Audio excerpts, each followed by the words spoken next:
Hello and welcome back to Sword and Keys October Charity Month campaign for PattyWare International. This is a one-shot in the span of many one-shots, which has all been in support of PattyWare International, a fantastic organization that works to preserve and protect our world's oceans, because if we know anything here at Sword and Key, it's that the oceans are beautiful and also deeply terrifying, and so it is perfect for this scariest of all months.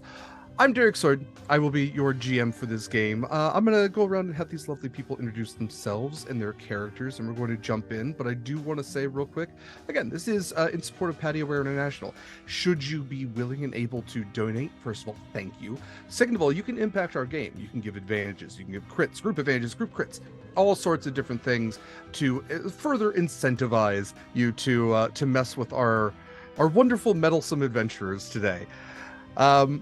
So thank you if you are able to. Very much appreciated. I don't have the screen pulled up in front of me, so I don't know who's actually in my top left, but I will momentarily, so I'm just gonna vamp until that happens. Hey, vampires, right? That's spooky. Or we're avoiding that word. That's scary, right? Oh, Ark, I should have known alphabetically. That works. Ark, welcome. It's lovely to see your lovely self. A little bit about you and who you are playing today. My name's Ark, Arcadian Ending Everywhere, and I am playing, like, Zoinks Shaggy, our Way of the Coward Monk. Fantastic. Love it already. Next up, Katie. I'm Katie Quixotic. You can find me everywhere I want you to find me as Katie Quixotic, including Twitch, where I try to be entertaining, and I'm going to be playing Dafni, a tiefling warlock. Perfect. Next up, we have Tori. Hey, I'm Tori. You can find me all over the internet as That Nerd Tori on all of the socials, and I am playing Velma, our halfling rogue. Absolutely. Mikyl, you're up next. Hi, fam. I'm Mikyl. He, him pronouns, and I'm playing Scooby-Dooby-Doo, your noble bard. And I'm sorry for that. No apologies needed. Normally I shout out Mikyl for doing character art for the games, but he didn't do it for this one, so I get to just completely blow him off on this one. Last but absolutely not least, Jenine. Hey, my name is Jenine Florence. I use they, them pronouns. You can find me everywhere at Jenine Florence. And I'll be playing Sir Frederick, our paladin half-orc. Absolutely. If you hadn't picked up already, this is Scooby-Doo D&D. This wonderful game is a module that you can actually purchase on DM's Guild, and that's what I did. I was hoping that the author's name was going to be on the front, but it was written and designed by Steve Pankatai is how I'm going to pronounce it. I hope that's right, Steve. Yeah, you can actually follow him at Steven Pankotai. That's Pankotai on Twitter. I highly recommend you do that. He has a number of great works under his belt on DM's Guild. But yes, this is Scooby-Doo D&D. All of our players here are playing Faerunian versions of Mystery Incorporated in this universe. They are Mystery LLC, and they all have classes which reflect the tropes that we have come to learn and love about them. So we do have a Paladin of Traps in Sir Frederick. We do have a Way of the Coward, I believe, for Shaggy. And yes, there are apostrophes in the names because that's what fantasy does. And Scooby is not a dog. He is a gnoll. He is fully conscious, sentient life form. I guess he wears a collar just for fun in this one. So, welcome to, essentially, Scooby-Doo D&D. To set up Mystery LLC, I'm just going to read the adventure overview because I think it's great. Zoinks! Mystery LLC, the area's leading mystery-solving meddlers, have received a mysterious invitation. They'll get a fortune if they can spend a fun night in a haunted house, but there are scares galore and nothing is as it seems. They'll need to look for clues and get to the bottom of this mystery if they want to survive, for something darker lurks below. That is to say, I have some bad news for all of you. There has been a death, and it's somebody you knew. A gentleman that you worked with, kind of you were, what do I say, like commissioned by a man named Aldrin Beauford has passed away. I'm sorry, Beauregard. It's the other southern sounding name. Aldrin Beauregard was a winery owner who you helped several years ago when a rival winery owner dressed up as some sort of monster and tried to scare him off so he could buy his land. You ended up uncovering this masked deviant and solved the crime. And Uldren was able to expand his own winery empire. And because you helped Uldren in the past, he's actually connected you to his will. He mentions all of you in his will, and you have arrived just now in your mystery wagon, I presume, to the Beauregard Manor. I'm going to say it's not what you all expected. It's in pretty rough shape. A rumor has it that Uldren purchased this property to fix up. Maybe he never got around to it? The windows are shuttered. The paint, where it does exist, is left in small patches that are literally crackling off into the wind as you look at it. The roof over the porch is slumped into a frown, and the door just seems far too ominous. And yet you all have arrived as requested by Uldren's estate manager, his lawyer. And you all find yourself walking up to Beauregard Manor, a place where you all have been informed that if you can stay the night, you will receive an equal stake in a 1,000,000 gold pot. Not bad for a group of meddlesome adventurers. What's going through your mind as you walk up to the manor? We'll start with Ark. Like, wow, I've never seen a house like this before. Can't believe we might get some money out of this for our mystery LLC. Ark, you're my favorite. Katie, what's going through Dafni's mind? Oh gosh, it looks like it might be pretty dangerous in there. We're really gonna have to watch out. These stairs look like it could fall apart at any moment. Just looking at all of the trips she might be making, falls she might be making, accidents that might happen. Well, that's not a trope of Daphne's, is it? No, it absolutely is. You're absolutely right. Tori, what about Velma? I don't trust this gang. There's got to be something else going on here. You spend the night in a house and get 1,000,000 gold? We have to be on our guard and look out for any traps. Scooby, what about you? Well, I don't know about this. Oh. Okay, perfect. Okay. Yeah, that's very Scooby, yeah. Lastly, Sir Frederick, as the bravest among your party. I don't know, guys. This seems like a really good adventure for us. And is that a place where I can...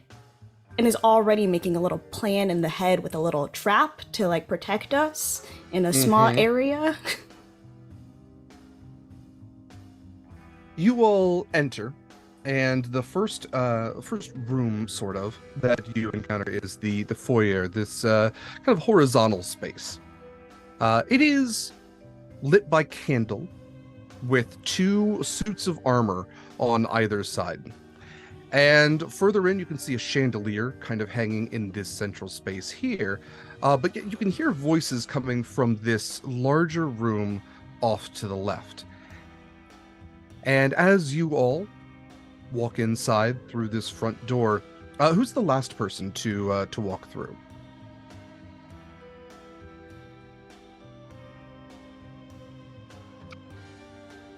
Probably me. I'm scared. Okay. Shaggy, you just noticed that as you close the door behind you, as any good citizen might, it has a heavier, like, chunk kind of to it. Like, this is supposed to be an older property, and yet the store has a weight to it. You definitely, like, feel the latch close. Like, it almost shakes your hand a little bit. Probably nothing. You all enter the sitting room, and within you see a number of things. Most of the furniture in here is hardly worth the risk of sitting on. It is worn away so much, the fabric has frayed, and yet there are 3 individuals who have taken up in the sturdiest pieces, I would say. there's a fourth individual you would recognize as Calivan Creepsley, the lawyer and estate planner for Aldrin, who is standing by a lit fireplace. Above the fireplace is a painting of the now deceased Aldrin. And you even notice as you walk into the room, the floor is sinking towards a central place, like it's being weighed down. Like if you threw a marble in here, it would circle around until finally like coming to a central point. It seems like it's going to hold your weight, but for how long, only the gods know. Would you like to do anything before the reading of the will occurs? I would like to make an investigation check on this room and the state thereof. You may absolutely do that. Okay, go ahead and roll an investigation check. And I get advantage on investigation when I'm wearing my glasses. You sure do. So that is 18 plus 6, 23, I think. Okay. I'm not great at math. Okay. So, first of all, again, you notice the large fireplace. You notice the portrait of Aldrin, which you have to imagine is probably a younger version of him, like from when you knew him, because he seems healthy, he seems vibrant, he seems much like you remember him. You haven't seen him in between when you helped him and now, and seeing him now, I'm sure, would not be a great experience for anybody. You look around, you see that there are a couple of racks with bottles of wine, pretty predictable for a winery. I'll give you the investigation as well. You also notice the people. You see that there are, again, 3 people in this room who, to Velma, with a roll that high, you could probably spot the faintest of relations to Aldrin. These are all relatives.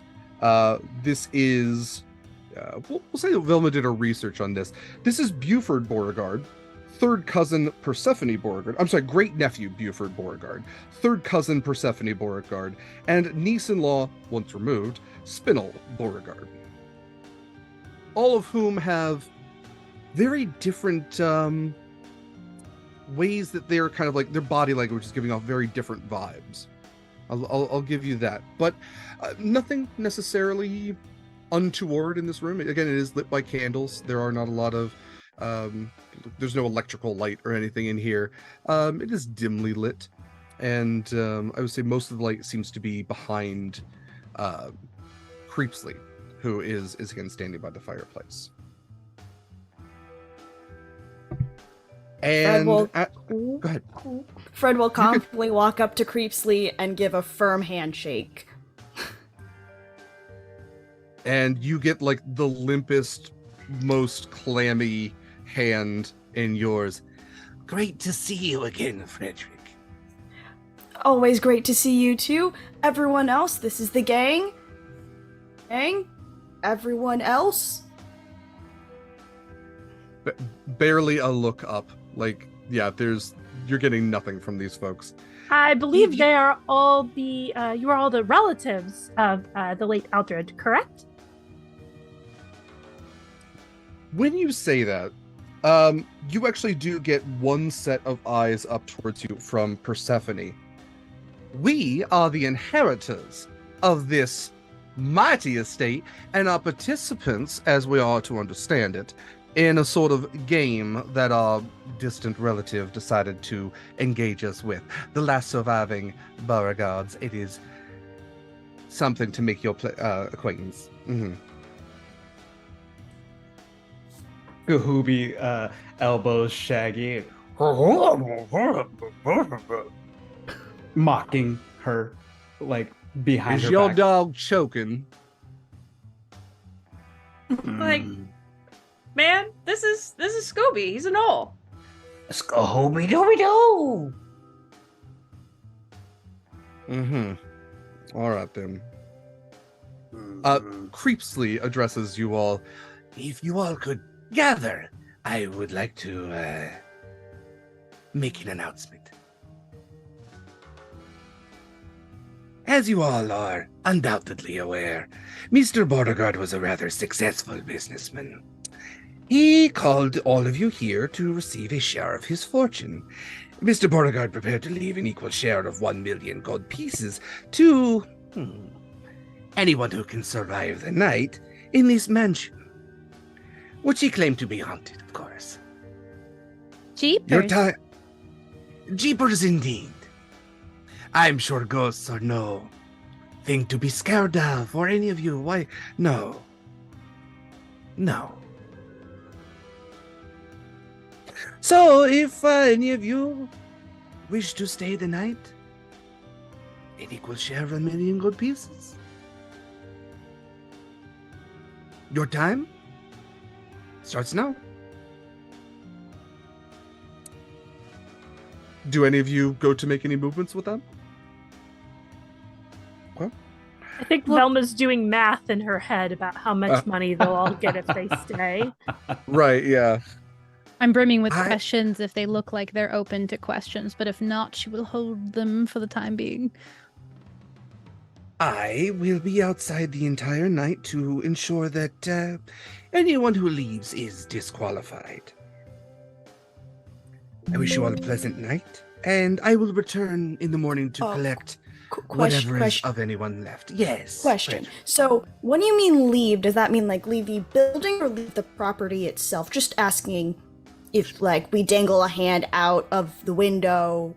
That will be a disqualification, yes. Good to know. Good to know. Thank you. Thank you. And as I said, I will be back in the morning to collect whatever is left of all of you. Whoever is left. I'm sorry. I don't like Well, the gosh. sound of that. What sort of ghost is haunting? Oh, I'm not the type of person to subscribe to that sort of nonsense. Who knows? It's at this point that one of the windows flies open, and a gust of wind extinguishes all of the candles and the fireplace, leaving you all just in darkness. And you hear Jinkies, indeed. And you hear the voice of Persephone as she says, now I'm not saying I'm leaving, but maybe Mr. Creepsley has some more matches. And she goes running for the front door. And as she does, you can hear her as she is just fighting against the door. Creepsley seemingly disappeared in the darkness. And as she is struggling against the front door, she is yelling, "It's stuck, I can't open it." And at this point, an eerie green glow begins to fill the room. And those of you with dark vision would begin to see as smoke, fog, something of that sort begins to flood out of both, basically every space it can. It seems to come up from the floorboards themselves. And you see a figure almost rising out of them, this gaunt but recognizable from the nearby portrait figure of Uldren Beauregard. And he opens his ghastly mouth and says, "How dare you trespass in my mansion? You are all unworthy of my fortune. Leave, flee this place, or it will be your tomb." And in a flash that lights up the room and blinds all of you, especially those of you with dark vision, for just a moment, it is gone.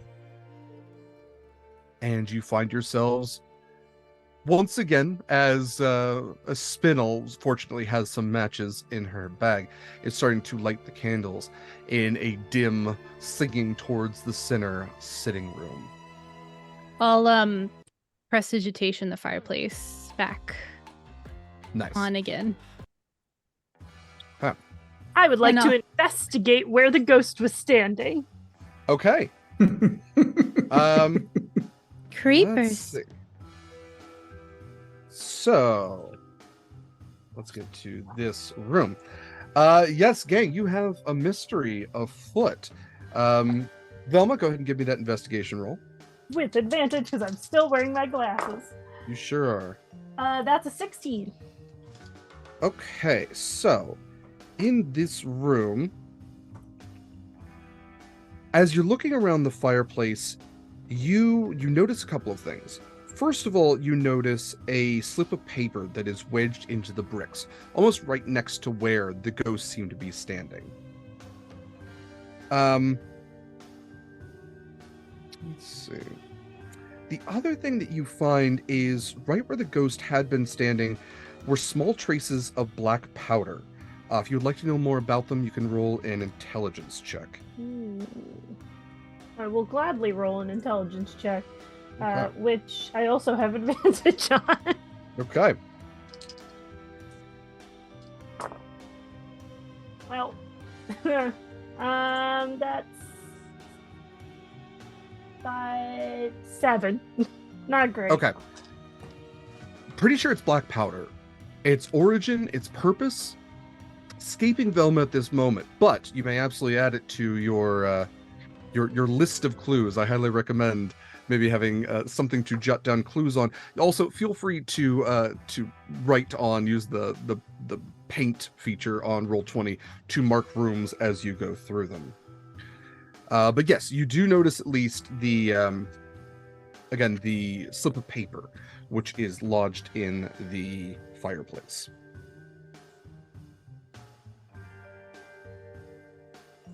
Okay. Well, gang, I found this note over here near the fireplace and some black powder on the ground where that ghost was. Can I do an So- Arcana check on the black powder? Yeah, absolutely. Can I make a trap check on the black powder? I'm not smart. Yeah. It would. You're trying to figure out what it is, so I would say Arcana or just an intelligence check. And Velma, if you are pulling the slip of paper, I will need a dexterity saving throw from you. Oh, good. I love spooky little traps. Or creepy little traps. What is... Alright, there's my dex. That's a 12. Velma, you very easily are able to pull the slip of paper. It's not really like super obvious. You had a higher roll to determine that it was there in the first place. It's almost like lodged up around the corner of the fireplace. And as you go to pull it out, you feel almost feels like a drop of water. Please use safety cards for this if necessary. You feel another drop. And as you pull back, you realize that it's not water, you're covered in tiny little bugs. Thousands of them that are crawling up your arm. Jinkies! And I jump back and shake my arm off. We'll need a wisdom saving throw from you now. Absolutely. I think I might have advantage on those. Yes, I have advantage on any wisdom or intelligence checks. Fantastic. The author literally writes about this. This one's just gross. There's nothing behind it. It's just icky. I'm sorry I wrote this and that you had to read it. That's fair. That is a 12. 12 meets. Okay. If you had rolled any lower, you would have a phobia of small dark places that last for the rest of the night. Fortunately, you were able to overcome that. Goodness. Dafni, what was your roll for the black powder? Only a 10 Arcana. Okay. Still just a little uncertain as you're looking at it. Frederick, did you roll any higher than that? I rolled an 8. Okay. All right. You all have recognized that there is black powder there. For Sure what is purpose? powdery. Sure is. It absolutely is. So you all in this this sitting room. I'm actually gonna put y'all here. Well, actually, no. I'm sorry. We're in this this big one over here. I'm gonna Deus Ex Machina you all into the proper room.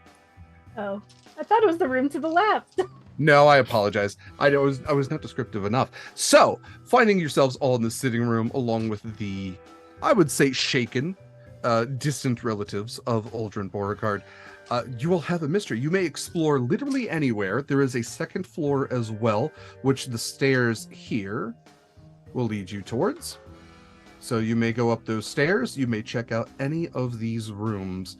You may also split up if you would like. So, where would you all like to go? Did we read the note?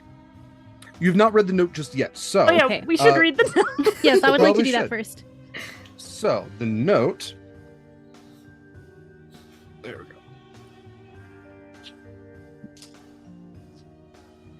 Also, I've Note helped read- Velma get the bugs off. Thank you. Thank you. The note reads as such. I begin this journey as I fear I may be going mad. Spectral figures have pursued me throughout the winery and vineyard, but no one else ever sees them. The clerics I've consulted detect no evil, no magic, yet I know what I have seen. Their advances are getting more aggressive. They tell me that I must leave the winery behind, my life's work. One of the clerics suggested that perhaps it is my own stress, my dedication that has brought these visions on. What a cruel joke that would be. And it is a scrap of a larger message, which you can detect, but where the rest of that is, you are uncertain. Ominous. Indeed. And you said the clerics find no magic or... What was it? Whoever wrote this has hired some clerics. They have detected no evil and detected no magic. No magic or evil. Mhm. Well, gosh, that's odd. Very curious. I think we need to look into this building more. We should probably cover the first floor before we move anywhere else. Yeah. And if any of you want to leave, she gestures towards the, relatives. The door might be stuck, but the window's open. Yeah. Oh, that's an excellent point, young individual. We'll try one Dafni. of these. Okay. I will try one of these windows. And you would watch as Beauregard, in this very stuffy suit, for a lot of tweed, kind of brushes himself off, stands up from what is probably the filthiest couch you've ever seen in your life, and walks over to one of the shuttered windows. And he opens the shutters from his side, puts his hands to press the window open, and as he does, a force of magic, very clearly magic, shoots him backwards 15 feet into the room where he lands on his rump. Is that one window not still open? That blew open already? It is not. Oh, okay. As far as you can tell, everything is sealed. Oh, cheapers. What's the point of saying that we can leave if we can't leave? That sounds like a mystery. It really does.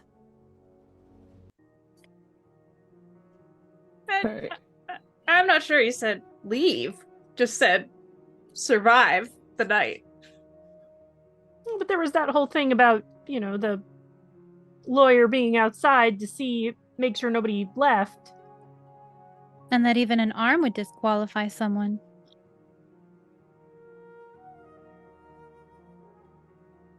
So are we gonna go look for other rooms? Because that and then points towards here. That looks mystery. Do we want to split up now? Do we want to wait to split up? We can cover more ground if we split up, but we don't have to split up yet. We could stay together for now just to get the lay of the land. I'm not sure of the exact layout of the house, even though I did do some research. Fred is slathering to split up. His favorite activity. Isn't that his favorite thing? There's too many people in this room. We all think Fred's in like an extrovert. I don't think so. Fred's always looking to reduce the group as much as he can. Okay. Seeing that ghost sure made me hungry. Maybe there's a kitchen we could find. Yeah, Scoops. I'm hungry. Probably is a kitchen. Anything about food. Maybe, though. What's this room right behind us? It doesn't look like there's a door. Can we just see into it? Yeah, there's a couple of steps that lead up to it. It's a little bit raised. That room is the tea room. That looks like a tea table. Maybe there's food up there. This room? Spinel, Beauregard, I would say chimes in, but chimes are louder than Spinel. There's a kitchen at the far end of the property. That way. points Thank you. towards the kind of like I guess the farthest room from where you are is the large rectangular room is the dining room. The next like square room just below it is the kitchen.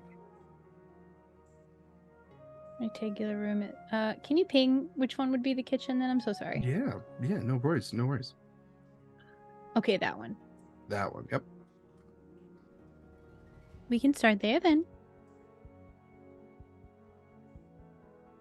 Okay. Agreed. So you all head past the foyer. The chandelier is still lit. The candles by the door are still lit as well. And you go towards the kitchen.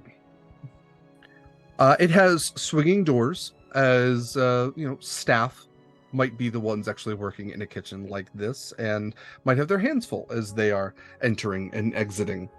And as you all enter, you notice that there are two massive wooden tables that take up most of the space in this room, large enough for probably a team of servants to prepare a meal.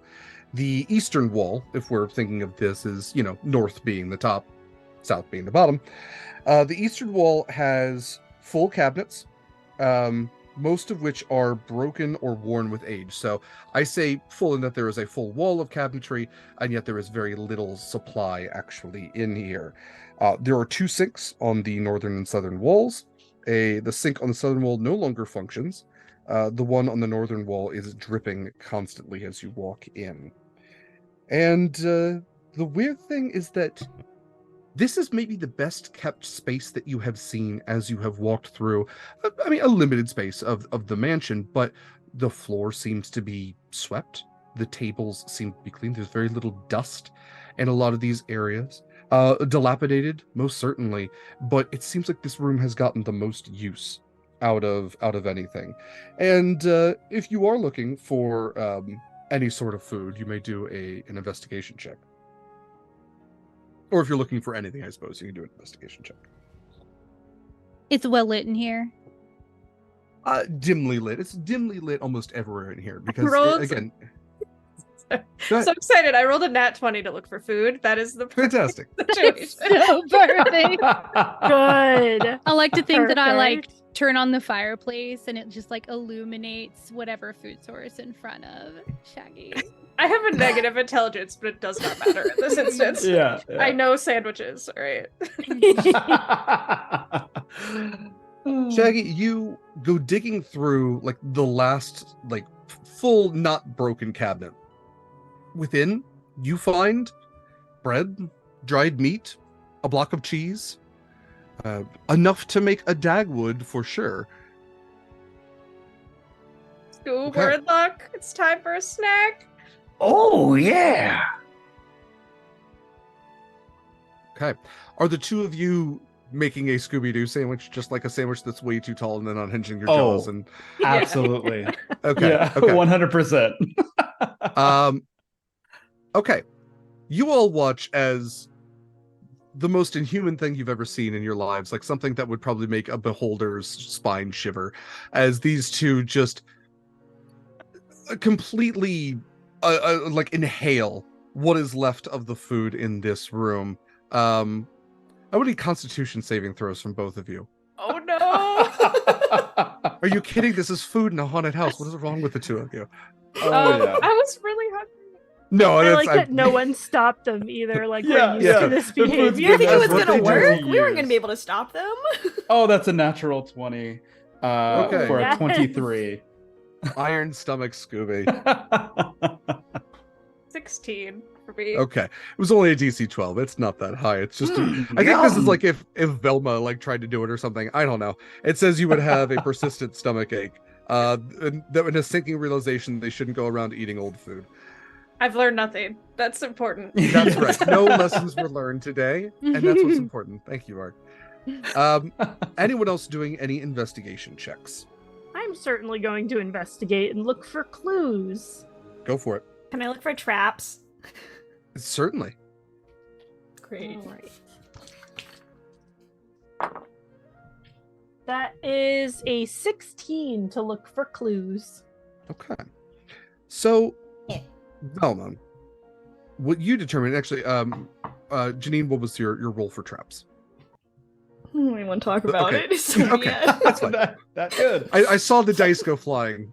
We'll leave Can I it have at a that. You don't- fantasy magnifying glass too? Oh yes. It The says I have wooden ta- thieves' tools. Yeah, you are a rogue. Velma is a rogue in this, which I think makes sense. Like, if you think about it. Yeah. Both of the wooden tables and many of the cutlery in here, and there's a lot of cutlery, are stained red. The cutlery seems to be in great condition. It's just like somebody didn't wash the last time they used them. Stains are too old to confirm what that is, whether it's what we suspect it is or not.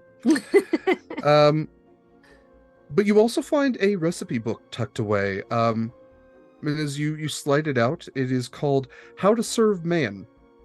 And there are a collection, you might say, of handwritten recipes that never describe what meat they're actually talking about in the recipe. It always just lists it as meat with quotation marks around it. Sure, I it's try to nothing blow worry about. dust off of the book cover to see if it says anything other than man. It's not. That is the title. Okay. Kahoobi looks straight at Shaggy. Oh? I don't feel so good, man. I don't like the implications of this. Velma, as you're flipping through the book, trying to make sure that it's as unsavory as you think it is, you notice that there is a cutout in the book itself, as someone will do to hide things inside books, and within is a skeleton key. Ooh. Well, the book is distasteful, but I did find a key. I wonder if it's to the front door. Well, that would seem a little too easy, but we can always try. As you all have gathered around to look at the key that Velma found, Scooby, you feel a tapping on your shoulder. Oh, I don't like this. And are you going to turn around? He's looking at Shaggy, like, and then he turns around. Yeah. And you come face to face with the ghostly visage of Uldren Beauregard once again, brandishing a knife at you. I will need a dexterity saving throw. Whoa! Jinkies! Scoops. Oh, that's a 7.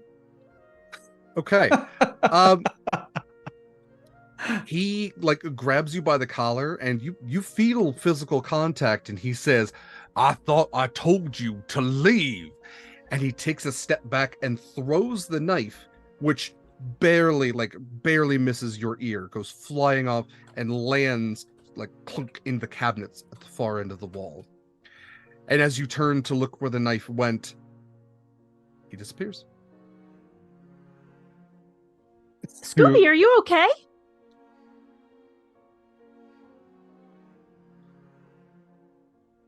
Oh, I think we froze Scooby's Michael. frozen. Okay. Frozen in Frozen fear. in fear, exactly. Thank you. Jeep. Okay. While we I wait totally for Michael froze. to get back. You sure did. You sure did, bud. That's what you get for living out in the boonies. Yeah. Oh. You're good. What are you all good was the last question towards Scooby. Yeah. Yeah. Teeth chattering. Okay. All right. Anything else you all want to do in this room?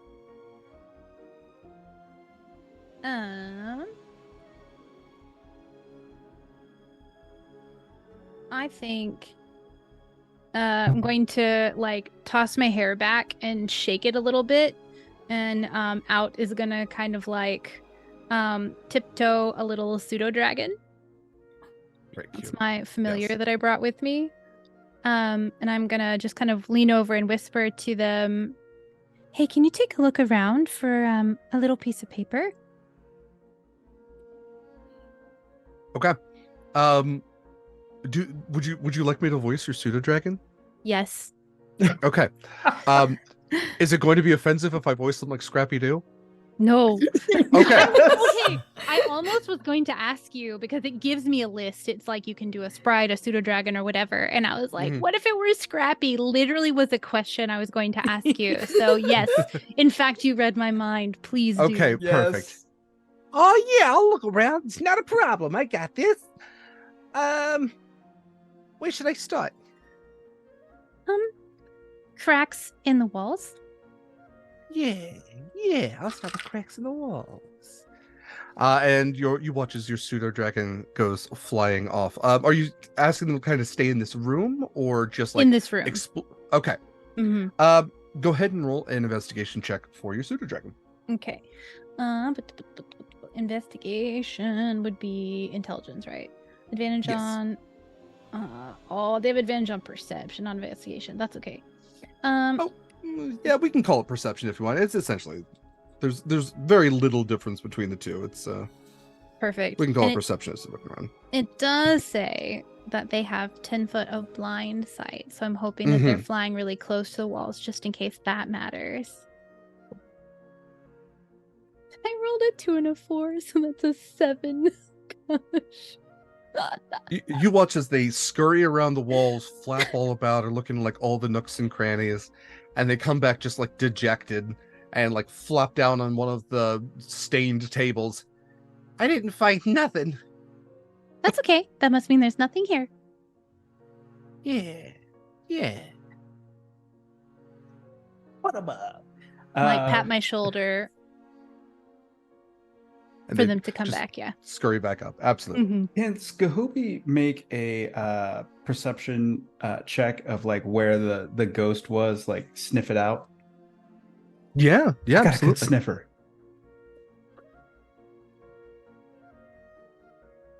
Ooh, that's an 18. I would say with an 18, you are able to almost detect like footsteps. Like you can track where the footsteps lead out of the northern door and towards a door, the door to the far like northeast, I should say, towards where like that secondary stair area is. This area over here. I think I got something. And so nose down, tail in the air, wagging back and forth. He's following the trail. Okay. It does die off basically at that door. Oh. And then he does like the point with his nose on all Okay. fours. I love that. Well, if that's where Scooby thinks the trail's leading, we should probably head in that direction, unless anyone has any other ideas. Should we investigate the dining room? That's where it goes. For sure. For sure. So, Scooby, I'll give you this because you kind of followed one set of footprints. There's a second set of footprints as well, which seem to lead from this area over here to the west, which is an outside patio area. The doors are locked. I will just tell you that. But somebody walked in from outside to this door. So yes, you all currently are in the dining room. Somebody seems to have walked into the dining room from the outside patio and also to the door that Scooby is pointing to. And these footsteps are like muddy and wet for a couple of steps until like the footprints dry. And they're drying even now as you're looking at them, so they are fresh. Somebody came in before this house went essentially into lockdown. So I pass all this information along to everyone. Sure. And yeah, because I'm not going to kill my voice. Good fight. Yeah, you all have learned to speak Knoll by this point. Yeah. Yeah. Can I determine whether those wet footsteps look like they might have belonged to the lawyer? Ooh. Yeah. Go ahead and make a. It's probably an investigation. Yeah. Heck yeah, with advantage. I retain my glasses for now. That is a dirty 20. Okay. So these are more than likely, you're judging by size, probably somebody who is a larger build. Not necessarily. I'm not going to say because women can have big feet too. Anybody can have big feet. But this is somebody who probably has a larger build. This is a standard mask presenting kind of shoe. I don't know how to describe that any better. They don't match the dress shoes that the lawyer was wearing the last time you saw them. I'm going to say Velma's perceptive enough to pick up on somebody's whole outfit. He was wearing kind of like pointed, fancy slip-on shoes. These are like boots, hiking boots sort of deal. So they don't match the tread, but potentially it could be the same size. I'm not sure that these belong to our lawyer friend. There could be someone else involved here.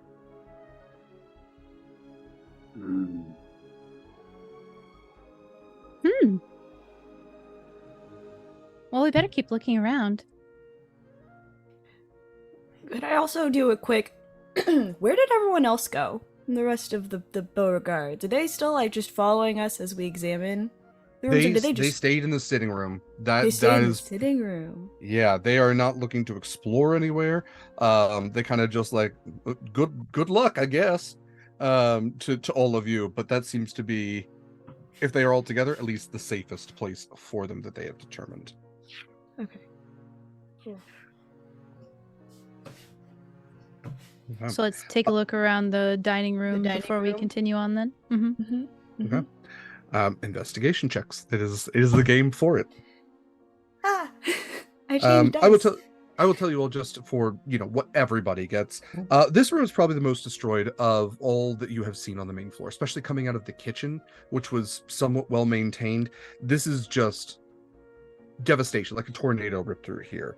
Massive table carved from oak is split roughly in two in the center of the room, almost like somebody was thrown into it or like somebody just slammed in the middle. So both ends are kind of pointed up. There's cups, glasses thrown about. There's stains all over the walls. There's broken glass in places. What isn't glass, like any type of metal goblets or anything like that, are just strewn about. Some of them look like they've been stepped on and smashed if they were pewter. Pretty rough looking room. What do we got for investigation? I rolled a 19, so that's an 18. Nice. All right. Can okay, I anything send better than that? Please. Scrappy around with Velma to give the help action, perhaps? Sure. While investigating? I got a 24, so I don't know if I need the help action from the little guy, but I will certainly take his help. There you go.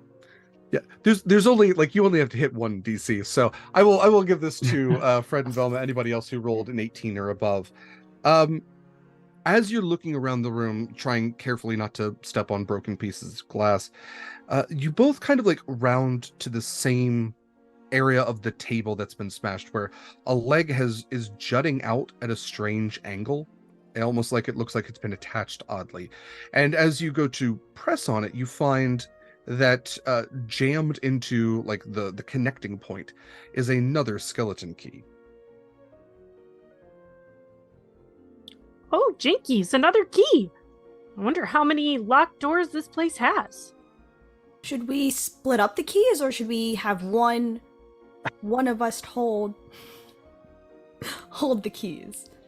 You can hold this key if you want, Fred. Oh, yeah, okay. Just tucks it in the breastplate. Before anyone takes it, I'll reach out my hand. Well, bad stuff happened every time we took something before. Maybe we should check this one this time. That's right. Yep, that's smart. Hands over the key. Velma, so you had a slightly higher roll than Fred did. There's a raised plank of floorboard that you notice as well. What could this be? And I'm gonna look at it with my magnifying glass. You notice that there is a switch on the bottom side of the floorboard. Oh! This might be a trap. Everyone be careful. Fred? Can I defuse a trap? Is that a thing I can do? Is that a thing that I'm allowed to do? I don't have that as a thing on this sheet, but I feel like that is necessary on this, and it did not exist. I'm gonna say it's a pretty high DC, but Fred, if you would like to fiddle with this trap, it could go bad, or you could figure it out. What do you mean by figure it out? I have a very sad intelligence. Okay. I'm big himbo. Is this like disarm a trap? Is this a dex check? I would say this would either be Dex or like something like survival.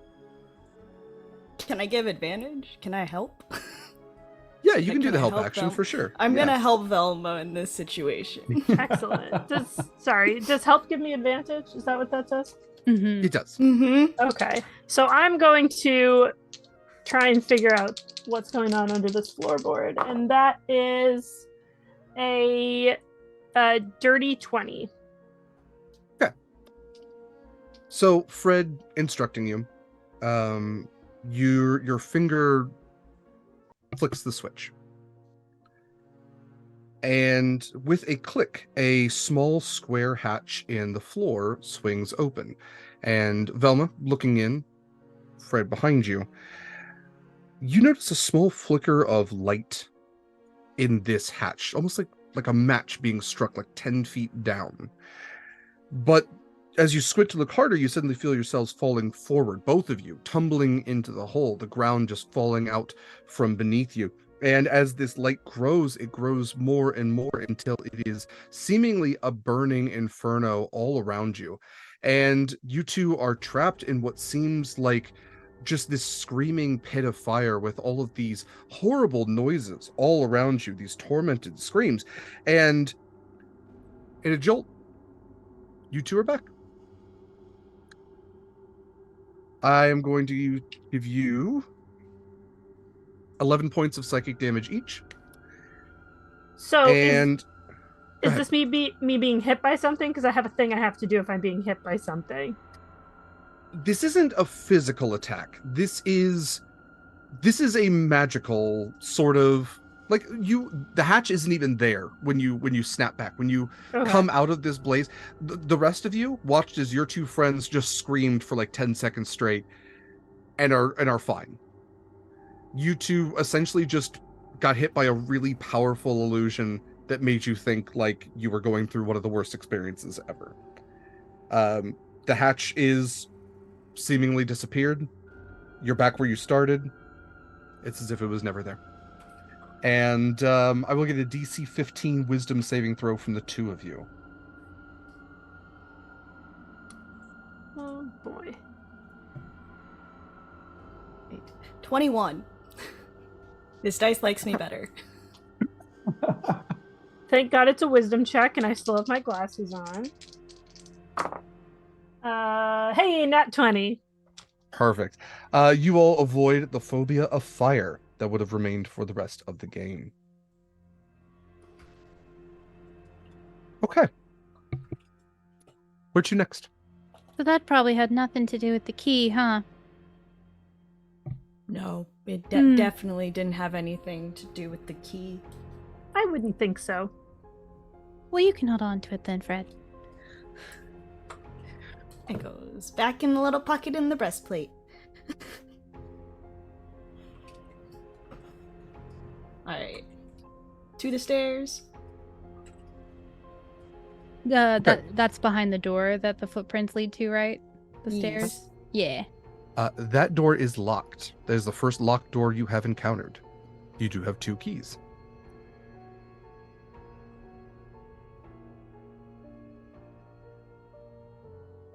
Well, Key we should lock? try one of the keys. Mm-hmm. And I will put my key in the lock and see if it works. And it does. And the door opens to, I'm actually, since you all have decided to stick together, that makes it easy as we switch over the map. You all open the door to see a door that leads to the outside, which is to your right as you open. This is essentially the rear entrance, is what you have found. You can see through the window on the door that there is a tree outside, a very gnarled, like apple tree, which is outside, and a set of stairs, which lead upwards. Sorry, where are we? Are we here? Well, so you are right here. the very northeast corner. And going through the door to take the stairs would not put us outside. We can just see the rear entrance from here, correct? Yes, the rear entrance Okay. is kind of like the space that they call it in the book. So the rear entrance was the door that goes to the outside. As you go up the stairs, you now find yourselves on the second floor. And yes, you may absolutely add your tokens there. And yes, the stairs lead you to a door directly in front of you, a narrow hallway with 2 other door spaces as well.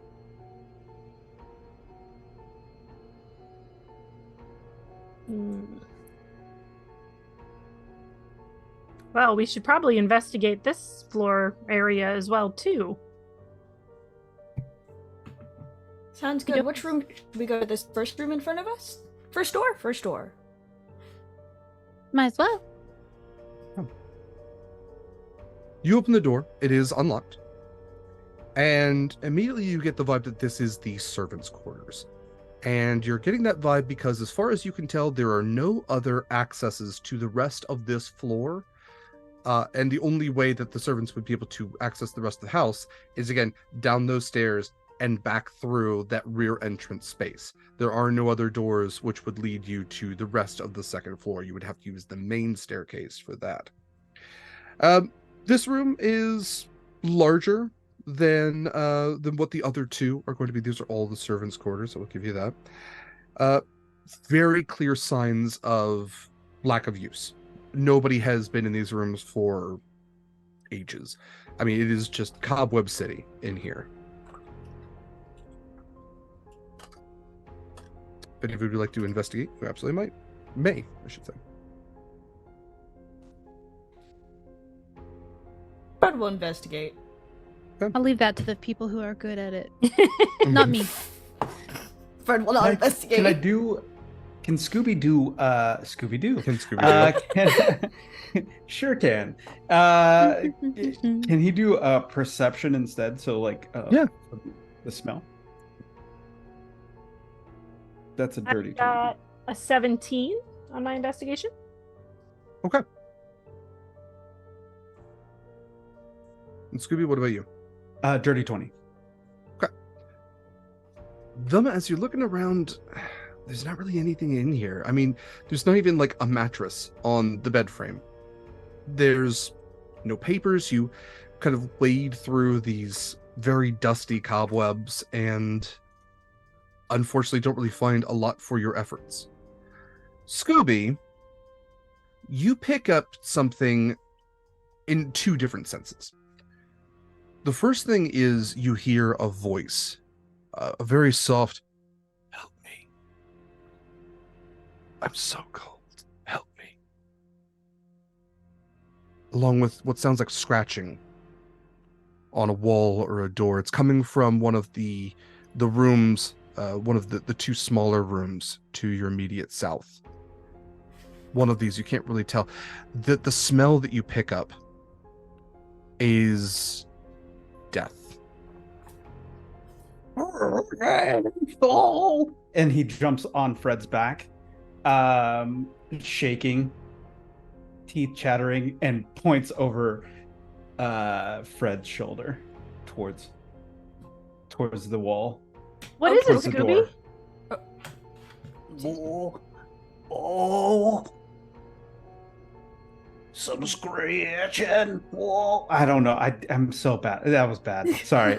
No, that was great. No, it's really good. Take two. I want to do another take. All right. Wow. Take 2. Yeah. Sound speeding. Can't. Yeah. And which door is it? This one on the top or this one on the bottom? It's either. of Scooby them. could not necessarily tell. Ooh, right. Okay. Oh, okay. Fred will keep Scooby on his back and will walk towards the doors because Fred thinks this is a field trip situation happening here, and we'll just keep going.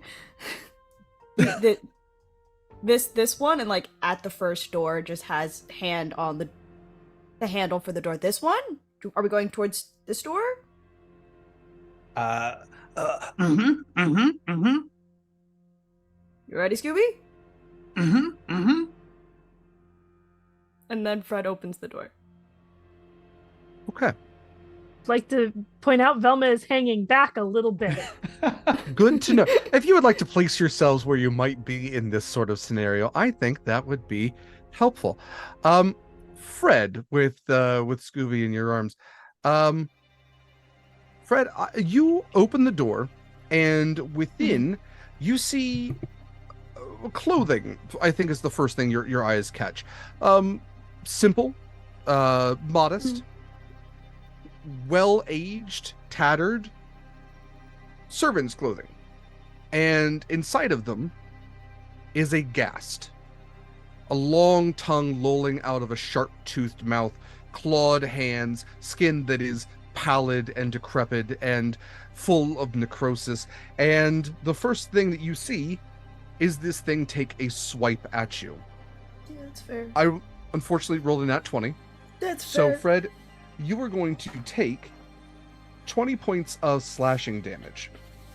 And I need you to do a DC 10 Constitution saving throw, please. I mean, good thing it's the tank, right?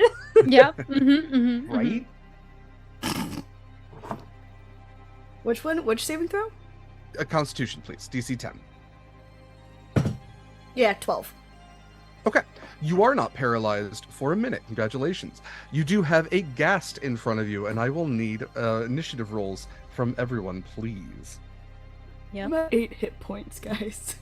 Oof. Oh, not the tank. Oh no. I had 39 at the start. Oosh. Oosh. Okay.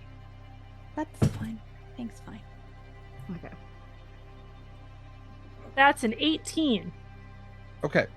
18 from Ooh. Velma. Fred, what you got? Dirty 20. Nice. Okay. Okay. Ark, what about Shaggy? Also a dirty 20. Also a dirty 20. Oh. Do you have a preference between the two of you who goes first, or would you like to use dexterity? Do you want to go first? I was like, you're right there. You can I go know, I'm like first. right Yeah. here. Okay. We'll put Shaggy in between Fred and Velma so far. Katie, what about Dafni? 21. Okay. Daphne's up first. And Scooby. 15. 15. Okay. This is Of all course, on I rolled brand, a by nat the way. 20 to attack, but a 5 for initiative. So, Aha! you'll get to hammer this sumbitch before it even gets a chance. Okay. Well, so, Dafni, up first. This ghast is trying to fight its way out of the room and is going after Fred. Let's get some music on here. But what would you like to do for your turn? I would love to do what warlocks do best and Eldritch Blast it. There we go. Let's go. Ooh, and that's a good roll. 23 total to hit. Yeah, definitely. Okay. An Eldritch Blast is at this level 2 beams. So I get 2d10.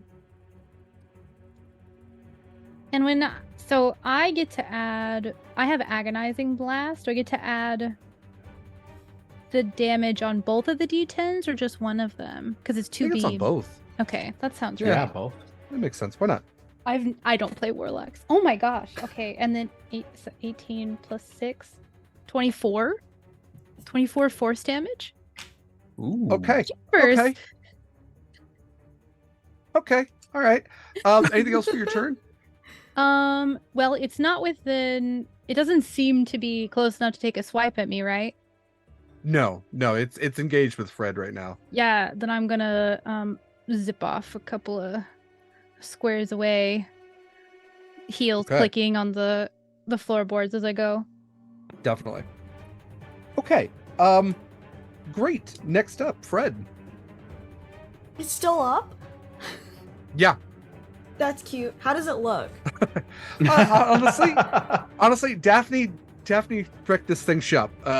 It's looking pretty rough as far as Okay. things go. Great. I still have a Scooby on my back. You do. Could I just get both of us out of this situation and just disengage for my action with both of us? Yeah. As the Yeah. action? That's the thing that Why not? happens, right? Yeah. Yeah, okay, great. Let's go, Scooby. we're running out of this little area. What? That's smart, because then we can get him get the little ghost right in between us. Yeah. Yeah. Okay. Great. We love Okay. flanking. Flank. Haha. Fred, did you want to ready any actions, or did you want to do anything for your turn? Is the disengage not a full action for? I guess it is a full action. You're right. Do you have any Okay. bonus actions? I'm sorry, is what I should have said. I can't lay on hands as a bonus action, so I will just stand in front of my two friends. Okay. Stand, you do. That is a free action. Shaggy, it is your turn. Oh no. Shaggy is love not that brave reaction. enough. Oh no. I mean, if Fred's not there, Shaggy's not gonna go. Yeah, up to Fred this just thing. left. That's a So sorry, test gang. for Shaggy. That's Um, fair. I think I will do my after image though and spend a key point to run bravely away. But like I do the thing where my legs start moving really fast and I actually sure, run, for sure. but then like Yeah. my moving leg self is still there. So where are you? Are you running down the stairs? Or you're going to run into the? Okay. All right. Yeah, we'll go. Shaggy's this gone. way. Okay. Fair. This is going great, guys. Yeah. Velma, it is your turn. All right, excellent. Let me see if I can remember how to play a rogue. Mood. I am going to. I was gonna try and sneak attack it, but I don't know if I can get advantage. You could have if Fred hadn't have moved, but Yeah. at this point, I Okay. don't think so. That's fair. I'm going to move here, like move up one diagonal square, and crossbow it in the face, I guess. Sure. So that's going to be roll +6 to hit. That's a 9. I don't think that hits. 9 does not hit. Rip. All right. Well, we tried. We sure did. Jinkies. We're trying our best. Anything else for your turn? Is there anywhere I can cunning action hide? You could kind of like hide around the corner of the stairwell, or in the other room as well, for sure. Yeah, I'll go duck back into the room that we were in previously and cunning action hide. All right, cool. Well, it is the ghast's turn. So, this ghast is going to exit the room and is going to go straight after Fred. Yeah, that's fair. Let's see. So, okay. I want to make sure. I don't think they get multiple attacks. I think they just get one. They have 2 options for attack. I just want to make sure on that. So, Fred, this thing is going to try to take a bite at you now, as you seem to have proven yourself to be just a meal in a tin can for this thing. Unfortunately, it only rolled a 4 + 3, so a 7 does not hit, and its teeth meet your tin can armor. Unfortunately, I should say, Scooby, the door next to you opens, and another ghast exits, reaching for you with a claw attack. Scooby, that is a 16 + 5 to hit. That's a 21 to hit. That definitely hits. I figured it might. You were going to take 7 + 3. You were going to take 10 points of slashing damage, and I will need that Constitution saving throw from you as well, sir. I have a question. Yeah. Would second doors swinging open, surprise, extra gas be considered a trap, or for the purposes of this feature, anything sudden or unexpected, which I would consider undesirable or harmful? I would say for sure. This is unexpected, undesirable. Yes, all those things. Okay, We perfect. didn't want to see little ghasts everywhere. I think this is the thing that we wanted when this excursion. Oops, all gas. Yeah. I'm surprised how like PC everybody's been to, and there hasn't been like a fucking zoinks, y'all. I mean, Didn't know that Jinkies was doesn't an cover it option, anymore. but, This is yeah. So that was a 19 for my Constitution saving throw. Great.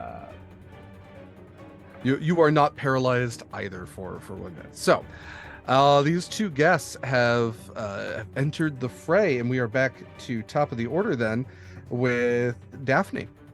Oh no, that was me. Me. Oh, at I 15. thought we did your. Go ahead, Michael. I'm sorry. Go ahead. Okay. I think that happened as like a surprise before Scooby's turn kind of thing. Okay. Yes. Yeah. Sorry. I'm Yeah. sorry, Michael. Please. Scooby-Dooby-Doo. And he's going to healing word Fred for that is 6 points of the 6 hit points, which is meh, whack. But I'm back to double whatever. digits. That's all that matters. Okay, there we go. And then he's gonna look at the gas that's in front of us and say, "You're ugly," and vicious mockery. Okay. All right. Is that a save? That is a save. Wisdom 13. Okay. It says +0 to wisdom. Roll to 10. What is that damage? All right, so that is 7 points of psychic damage. Okay. All right. Looking real rough. This blast of psychic energies just almost like took off pieces of it. Still standing, still gnawing at Fred's armor. And as a free action, he does like the and as he's still on Frederick's back. For the sake of Scooby-Doo, I will say that it returns that, but with like the unholy sort of like long tongues that ghasts have. Scooby, I will also, let's see, need a separate Constitution saving throw from you as you are starting your turn within 5 feet of the ghast. Ooh. Oh, that's not good though. It's only That's DC an 10. 8. An 8. Okay. Mm-mm. You are poisoned until the start of the ghast's next turn. So, yeah, disadvantage on all stuff on your next turn. Boo. They're stinky. They got stench. Yeah. Okay, so the ghast then I guess they had their turn. Yeah. So Dafni, it is your turn then. Okay. Got 2 beams. First one's going at the one we already beat up for my Eldritch Blast. Ooh, but that's probably not going to hit.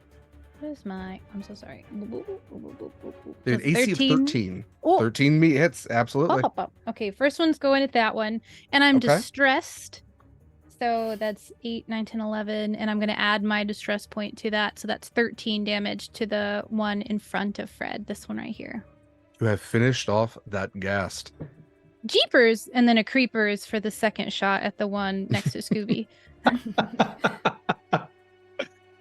Ooh. Oh, that's 15. Actually, that works too. 15, yeah. Okay. 15. This one also has 13 AC, I assume. It does. Okay. Ooh, less damage on that one. Only 6 on that one. 6. Okay. This is not because Alright. I care about one more than the other. Just harder to shoot over your head, Scooby. It really is. Yeah. And then I'm gonna just take a couple of more steps back. Okay. Yeah, you can now walk safely past the remnants of your kill. Fred, it is your turn. I'm gonna take 2 slashes at this one. Go for it. Woo! Okay. Dirty 20 for the first one. No, absolutely. Yeah. And then I'm just gonna do it again. And then an 18 for the second attack. Get him. Sadie. Get him, Okay. Fred. I should have asked this before. I have 2 different damage types on here, and one that's like in parentheses, and one that's not on my character sheet. Is it for a longsword? Yes. I presume that's if you are wielding it one-handed or two-handed. So, It's probably 1 because I still have a null on my back. sure. You know, the nice thing, I have all of your character sheets, so I can literally Yeah. look it up. That's nice. So, Frederick, so for longsword, yes. So if you're using it one-handed, it's a D8. If you're using it two-handed, it is Cool. a D10. Okay, so 7, 10 points of slashing damage is the first one, and then Okay. 4 for the second one. So 14 in total. Okay. Looks real rough. Still standing. Anything else for your turn? Cool. I'm going to move away from this. Was I supposed to do that roll because I started my turn 5 Yes, feet? I will have you do that. We're doing it the end of your turns. This will affect you at this Cute. point. So go ahead and make a DC 10 Constitution saving throw as well, please. Is this to be affected in poison? Yes, it is. Does that Are count? you immune to as poison? it says I'm immune to diseases. Does that count as being immune to that? I don't Good save. think so. Just This is checking. like being immune to stink. Which, Oh, that's cute. yeah. Okay. That's a natural one. That's a natural one. Okay. You and Scoop are buds, both poison buds. So disadvantage on rolls, saving throws, that sort of thing. Cute. That's Can the I word, try- yeah. Could I try to get us out of this little corner? Yeah, I would say if you're going to move at this point, you would get an attack of opportunity from the ghoul. I'll take it. Okay. We'll move this way. Okay. I will say it tries to bite again, which is a 17. That hits. That hits? Okay. Yeah. So you're only going to take, let's see, what is this? 2d plus 3. 6, 8, 11 points of piercing damage, as finally a bite does get through the armor. Cool. And Scooby is safe and sound? Scooby will not have an opportunity attack, so Scooby absolutely could, if it was on this turn order, Scooby would be able to move. Yeah. Okay, cool. Okay. Nice. Thanks. Thanks for getting bit, Fred. Yeah. I'm the tank. Shaggy, what's it like downstairs? Lonely. Yeah, that'll Yeah. happen. Anything you'd like to do for your turn? I probably heard them get injured, so I'll yell up like, "You guys all right up there?" No. Not really. The situation's ghastly. Oh, nice. Shaggy, That's get up really here and good. help us, please. Okay. I mean, Okay. I feel like hearing Scooby get injured awakens something in Yes. Shaggy a little bit. Absolutely. Yeah. Unfortunately, I can't get very far, so I'm back, but that's about it. Okay. So you are back. Your buddy Scoob face down with a ghoul. Okay. We'll see if it comes back around. Velma, it is your turn. Alrighty, I am going to come out of the room again. Mm-hmm. And I am going to, this time I absolutely can sneak attack, Yeah. to shoot that ghast in the face. So that is a 22 to hit. I hope that hits. 22 hits. Yeah, absolutely. Alright, so that'll be 1d6 plus 3 piercing, and then another 3d6. So, Okay. So that's 7 plus. Wow. Okay. 7 plus 16 damage. It had 16 left. Velma, how do you finish off this ghast? I think it shoots. I think she shoots the arrow right into its tongue, and it goes blah, blah, blah, blah, blah, blah, and falls down. It does exactly that. That's fantastic. I'm going to end combat music. You all have successfully finished off these two ghasts, which, as far as you were able to tell, might have been servants at one point in time, and have been kind of stuck up here, locked up here even, for quite some time.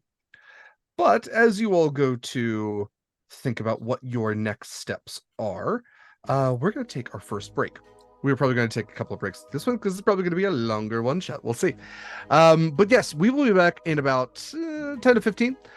Do the things, stick around, and should you be able and willing to do so, please consider donating to Patty Aware International. It's a fantastic organization, and if you do and hit certain levels, you can actually impact this game. I'll say more about that when we get back. Thank you for joining us so far. We'll be back soon.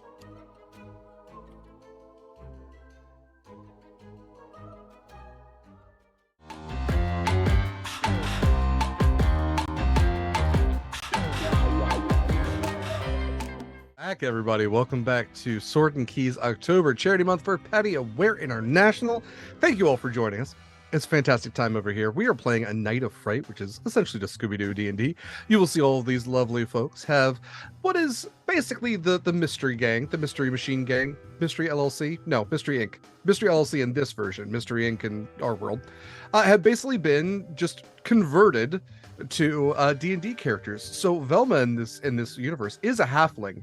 I'm not sure that's come up yet, but that I love that. I love that aspect. Sir Fred is a half-orc. Paladin of Traps. They all have different special classes, special things. It's a fantastic game. And you can impact the game by donating, should you be able and willing, to Patty Aware International through our Tiltify. When you do, you can actually, like I said, impact this game, give advantages, crits, all sorts of things. And we did actually hit a goal, a price, or what do I say, a donation goal. So if you enter hashtag snacks, SNACKS, you can actually enter to win a $20 Friday Tea gift card. Friday Tea, if you're not familiar, is a wonderful independently owned tea shop based in the greater Seattle area. Friday, who runs the shop, is also a lover of TTRPGs herself, and is a friend of the channel as well. So you can get a fantastic tea blend. You can also use it online. There's a great online shop, and there are just hundreds of blends to pick from. You literally are guaranteed to find something you like if you even kind of like tea. So definitely check that out and enter to win. Okay, we are going to jump back in. Our wonderful group of meddlesome adventurers have just encountered two ghasts that they have successfully dispatched in this secretive back hallway area. Where would you all like to go next? I'd like to take a look at the two rooms that the gas came out of. Sure. Me Okay. too. Investigation checks, please. Well, I'm going to that's send Scrappy to help the investigators that Mhm. are good at investigating. Let me at him. Let me at him. Are we still poisoned? That's a good Scooby question. and Constitution's there would be poisoned till the start of next turn. No, you are not poisoned. okay, great. I still have advantage because I still have my glasses on, and I rolled 17 twice. So it's 17 plus 6, which is a lot. So Scrappy's 23. going to help 23. Fred then. I should not be. I am so dumb. I don't I know just how we thought you were decided rolling. Fred investigates everything. Fred would though, regardless of competence. I Just know. feel confident true. enough to do it. Mm-hmm. Some of that, I was going to say white man confidence, but he's technically green in this version, so I don't think Yeah. that's It's fair. green. So I would just tell you, there's not really anything to find in these rooms. There Right. are beds. These at least do have mattresses on them, which it seems like the gas were in bed at the time, or at least were for a period. It stinks in these rooms. Like, it stinks of gas. It makes you not even want to go in there. There are cobwebs. There's scratches on the door. Not a lot of, like, the gas have probably been in here for a very long time and have only just recently exited these rooms, or had a reason to exit these rooms, despite the fact that they were definitely clawing on the other side. There was just never a purpose for them to leave until food arrived, as gas are undead who like to attack the living. So yeah, no, I would say that with rolls like that, no clues, nothing really to uncover besides the fact that for one reason or another, these likely were servants. These were both dressed in servants' clothing and were contained here. Cool. And no no indication as to why they were kept in here, stuck in here, right? Nothing yet. Okay. I would say it is a clue that they were here, but nothing additional in this area to point to that. Can I examine the bodies? Sure. Yeah, investigation. That's a 24. Okay. Servants' clothing. Nothing on them. Definitely no keys, no pieces of paper or anything like that. I would say they at least have like in their pockets what a standard butler or housekeeper might have on them. I would say with roll that well, you could tell that they were on the job when they died. That this wasn't like they got caught when they were asleep. Whether they worked here or not, it seems like they did, despite the massive disrepair around you. So they likely have been here for a while. How long they have been gas, that's a bit of a question mark. But these were very likely employees that worked at this manor and became undead. Interesting.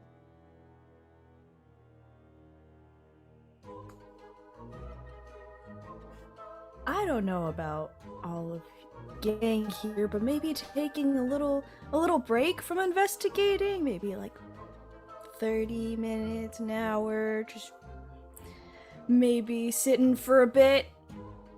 Well, we do have all night. We do have all night. And those bite marks look awful bad. They're good. We're okay. Oh, I got something for that. And I tell the gang that I got Song of Rest, so we can regain some hit points and not waste a whole hour. Oh, that's so exciting. Huh. Heck yeah. Okay. So with Song of Rest, how many hit points do you all regain? So it says extra D6. I didn't take any damage. Yeah. Okay. Yeah, unless I missed anything, I also haven't taken any damage. I don't think you did either. Well, you've taken psychic damage. I forgot to. We took 11 points of psychic damage. I forgot to mark Yeah. that down. Okay. That's where I lost a lot of my That's health. why Fred nearly died. Yeah. That's where it went. Cool. How many hit points are we regaining? So you get whatever a short rest would get you, and then plus an We extra added D6. D6, okay. Yeah. D6 to whatever your hit dice are. Okay. I'm so scared of rolling right now. Ah. How often do y'all get to use hit dice? Yeah, this is a fun game. I know, right? I'm trying to remember how hit dice work. That's 12 for me. Ooh, nice. I rolled a 10 on my D10. That's so exciting. Heck Oh, yeah. That's very I good. rolled yeah. a 2 on my D8, but then a 6 on the D6, so we're doing There you okay. go. I think you get to add your con modifier to Yeah. each dice too. Ooh. Yeah, so Velma, you do have 5d8 should you want to use additional ones. Oh, right. Okay. Let's see. Start with 4D10. 18. No, I should do one more. Okay. I can. You know- nice. I can survive at 25 hit points. I don't need to waste more. That's what I say every day. 25. I guess a question is, how many short rests will you allow us to take? You have essentially 8 hours. I would say that like about an hour has passed. So you have all night. Okay. So this one just negates. Yeah, we don't have to use one to actually use the short rest. Yeah, this So is essentially I- like what, like a minute instead of an Mhm. hour. But I have to do a performance. Scooby starts singing. And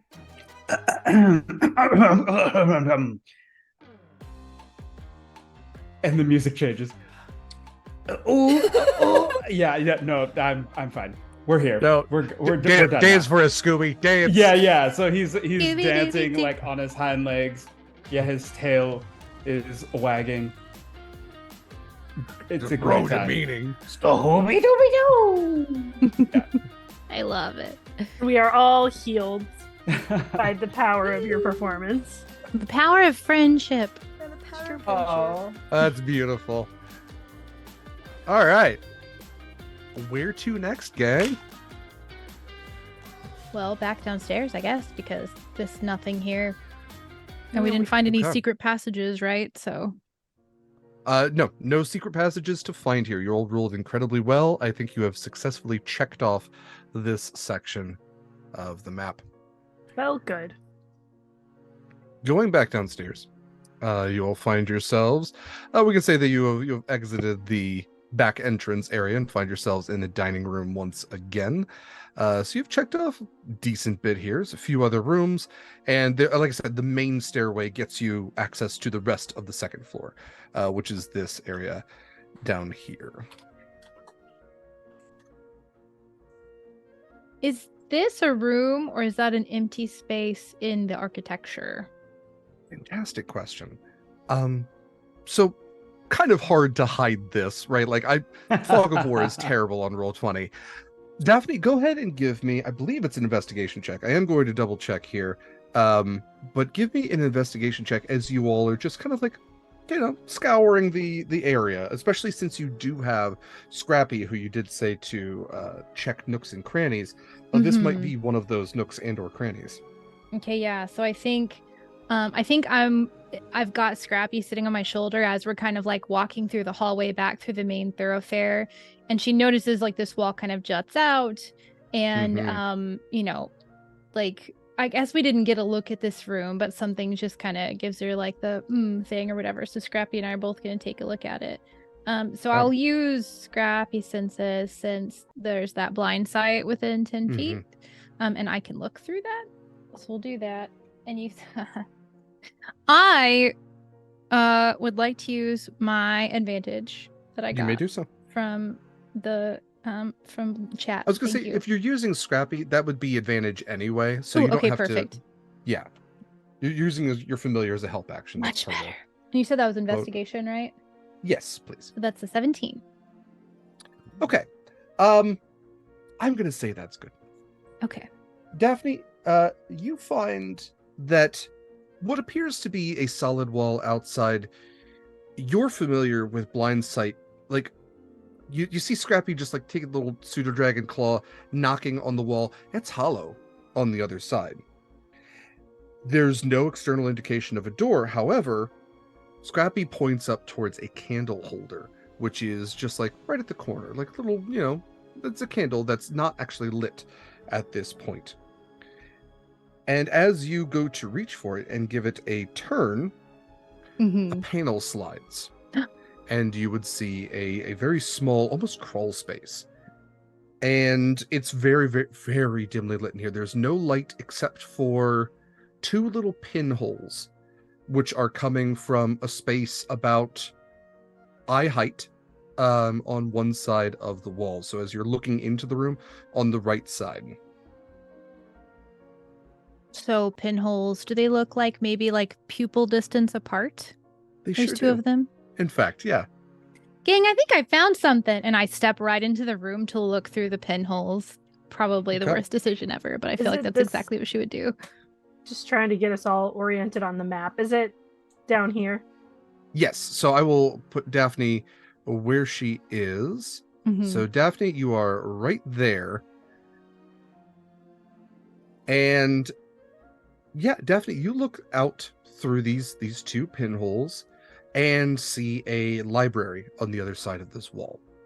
Presumably what is on the other side of the door, just to your right. Daphne's right, yes. Anything interesting going on in that library? Nothing that you can determine at this point. Okay. Seems pretty quiet. There is a fire in the fireplace, but nobody else seems to be in this room right now. And it's dimly lit in here. The light's only coming through the pinhole, so there's not like a little candle or anything in here. Correct. Okay. Yeah. Then none of my little magic tricks will make it any brighter in here. Oh, but I have dark vision. Hee because I'm a tiefling. So I can see a library through the other side. It's like somebody put little like a little spy hole here. And then I look around the room just to make sure there's nothing else in here that's interesting. with your dark vision, that's actually a good point. You do notice that to your next to your feet is a small pouch that seems to be closed, small leather pouch.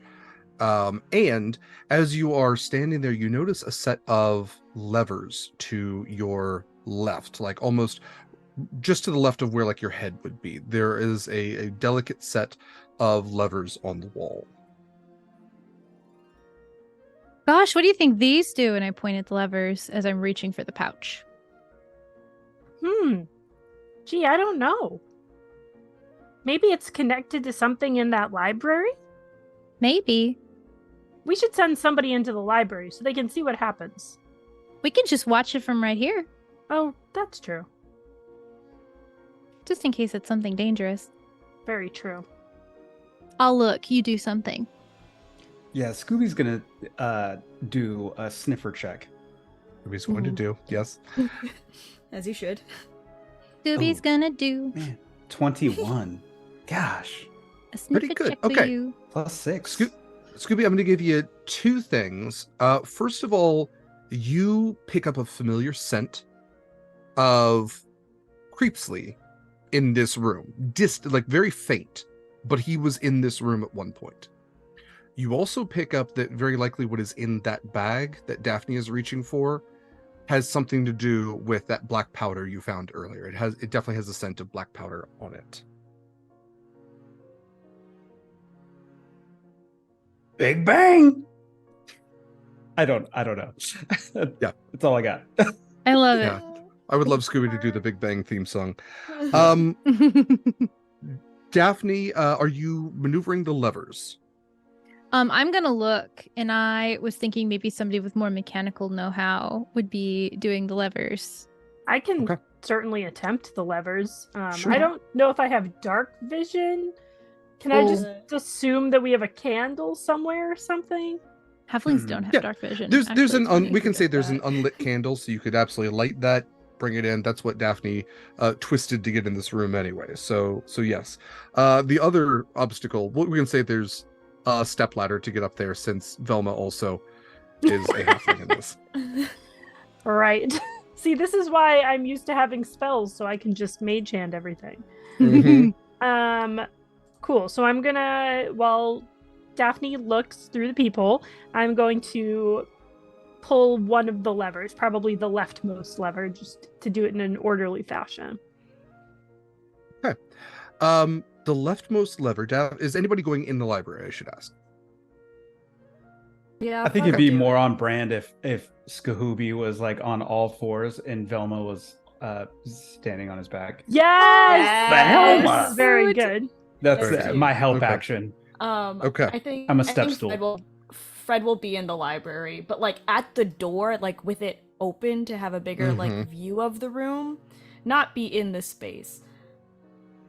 So, Fred, you notice as you're looking in the room, at the far corner, or the far end of the room, I should say, is a much probably more contemporary portrait of your Beauregard, I should say. So older, more gaunt, probably closer to his demise.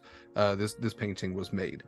However, when the lever is flicked, your eye immediately goes to a bookshelf at the opposite end of the wall from where you are, and you start watching as books begin to very ghost-like float off the shelf and maneuver around.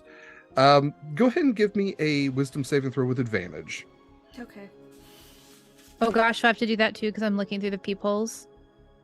No, because you're not in the room and you very clearly know what's happening. Okay, This is just Fred's brain fighting against itself at this point, and it's only a DC 10. fair. Oh, great, because I rolled a 12.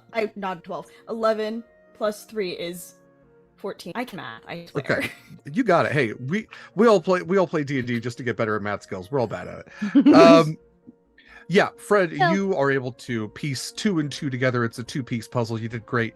The lever that Velma flicked was, in fact, to control these books. And as you look more carefully at them, you can see that these books are actually on strings. And there is a mechanism that is making them look like a ghost is maneuvering them on and off the shelf. There are just heart eyes in Fred's eyes now with watching this happen. I do have a question. Sure. I do have a spell called Find Traps. Yeah. How far would that go? It's 120 feet. So what is that? Would that be like the whole first, like, floor area? How big is that on this map? That's a pretty hefty, yeah, so every square is 5 feet. So, let's see, 120 feet from where you are. Is that like the whole house? Would that potentially be? It's almost, yeah, so, I mean, you could reach pretty far around. Yeah. Now I have a second question. Pretty sizable reach. What- Yeah. What does 120? Does that mean like a whole dome around me? So would that count as like the second floor as well that I'd be able to sense? You could say no. That was just a question. No, that's a good question. I've not messed with Find Traps before because, hey, not a lot of people play with traps, which is a darn shame. Let me look that up, and I will get you an answer here momentarily. In the meantime, if you all would like to think about what you do next, there are more levers to flick, and yeah, this out here. I think Velma would want to know what was happening in the room, so I think she would ask Dafni, like, did the lever do anything? And I could tell that the books were on strings and stuff like that. Oh, I share that with the class. Okay. Yeah. I'll share that excitingly with the class.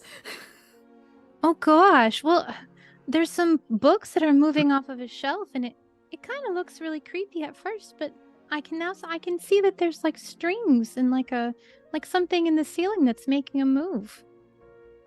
Interesting. It does seem like someone's trying to trick all of us here into thinking there's a ghost. And isn't that what that note said? Oh, that someone thought, maybe someone's been tricking people into thinking there's ghosts here for a long time. Yeah, it said that they began their journey and they fear that they're losing their mind and that there were ghosts threatening them to leave. And the clerics couldn't find any magic or evil. Well, maybe there was no magic or evil because it was all whatever that is. But like, Mechanics. what about those Mechanics. guys upstairs that almost killed us? No, that's true. I don't think they were made of machines. No, they weren't. I would have noticed. Yeah, they wouldn't have hit us like that if they're made like of machines.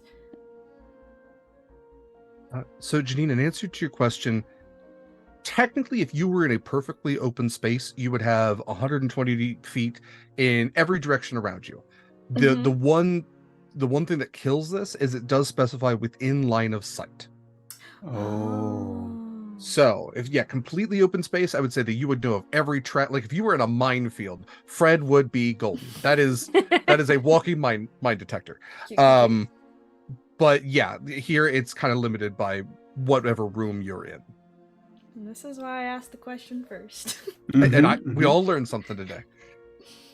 Cute. Okay. I want to go investigate this room. Okay. Well, don't we want to see what the rest of the levers We do? should look at what the rest of the levers do. I feel like Fred's about to step into the room and Velma's like, Fred? This is why Fred needs a leash. You know, honestly, everybody says it's Scooby. No. No. Fred, actually, there's a couple more levers to try. We don't know what they're gonna do yet. There's like 1 foot in and then just steps right back out. And did Scooby, did you tell us that this room smelled like Creepsley? Yeah. Okay. Yep. The little room where... and the bag. Yep. And the black powder. Yeah, okay. Mhm. Cool. I'm gonna pull the next lever. I'm watching. The next lever maneuvers some books as well. There's only 3 levers on here. You kind of get that there's like 2 settings. There's creepy and super creepy as far as the books go. However, the 3rd lever has a different like feel to it. Like it's almost like it's a different mechanism entirely. Excellent. I pull that one too. Okay. At that, none of you are standing on the panel, which is good. A panel directly next to Velma opens up, revealing a ladder that travels downwards. Oh. Ooh. What does it smell like down there, Scooby? I say while standing on Scooby's back. I don't know, Velma. Like, let's check it out. I'll definitely do a smell check. Okay. Man, Give me a perception check. with it. 17. Real bad. Must, dust, death. Hey, you. Oh, that's not good. You all also hear. You hear noises coming from within. It's hard to describe exactly what they are. You hear like scratching noises, the sounds of like ghastly moaning, chains rattling, almost like distant thunder. You hear all of these very unsettling, creepy sounds, all coming from this dark space. Like the ladder kind of just descends into darkness. There's no light from what you can tell in this room. I don't like the sound of that. But that sure looks more interesting than the library.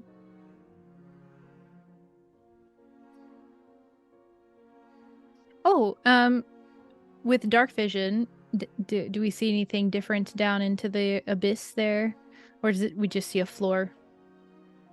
With dark vision, you could look down. It's actually a pretty small space. We're maybe talking like 10 by 15. And Dafni, as you poke your head down, you can see that there's a couple of tables, what seem to be some very odd mechanical devices, some odd contraptions, all kind of set up along one another, including what looks to almost be like a megaphone connected to a tube system, which seems to travel upwards, almost like through the floorboards. You just found the Wizard of Oz. Yeah, very like cartoon, like her head is like in the thing and her like legs are in the air and she like looks back up and is like, more of your mechanisms are down here, Velma. Interesting. Fascinating. We should check it out. So are we not looking for more paper in the place where paper is located? Maybe we should do that first, yeah. You got a split up, gang?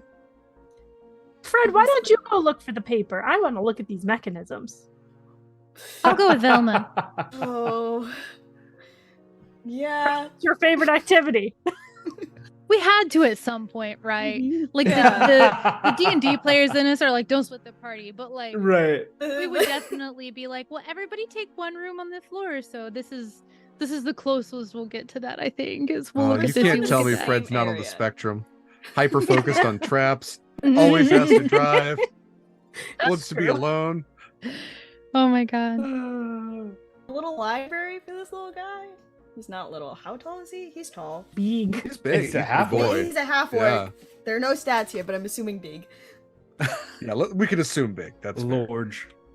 Do Uh, do Scooby and Shaggy want to follow us? Do they want to follow Fred, or do they want to check out the other rooms on this floor? I'll go with Fred. Yeah, man. You're asking me to go down that scary hole? Going with Fred. Perfection. Yeah. This is So I accurate. will get to those who are going into the, as Shaggy said, scary hole in a moment. The library is what Fred, Shaggy, and Scooby enter. And as you all enter, you get hit immediately with the smell of just like musty books. Like not that good smell of books, like, you know, walking into like a nice bookstore, but like a bookstore that's had its roof torn off and has been exposed to rain for like 10 days. It just smells musty and moldy and it's just not great. It probably was at one time a respectable library. There are many leather-tomed books on the shelf. If you would like, you may do investigation checks to look around here. Of note, you know, the thing that I kind of, you know, already gave to Fred was there is a portrait, more contemporary portrait of Uldren Beauregard, which hangs on the far wall, kind of the, we can say like the south wall, really. Which has a little desk in front of it, kind of almost, this isn't the study, but Many libraries kind of double as them, place to sit. I rolled an 8. I've always played smart characters, and this sucks. Investigation. Janine, sucks. you are doing great. I want you to know you're the best friend I've ever seen. I think we're all sec- playing characters that we have not played before. Second roles. question. Yeah. Would I be able to know? Is there a painting where the peephole was? Yeah, before the sorry, pinhole was? that's something I should have said. Absolutely. Okay. There is another painting of Aldrin, him standing amongst his vineyard. He looks younger, vibrant, like surrounded by, rows and rows of grapes. And absolutely, you can see that since Dafni took position there, the eye holes are hollow, which gives it a much creepier vibe. But definitely this is the reference we all love of somebody looking through the painting. Nice. Okay. Cool. Fred's standing in the middle of the room, just pointing at books, pointing at all the mechanics that were happening with the books before. Not Fred, investigating. Found it. pointing at books, though, give me an Arcana check. Oh. 9. Okay, they're books. They're books. I rolled a double digit, lost a double digit. Shaggy, Scooby, anything you would like to do? I'll do another sniff check, and that's a 17 on.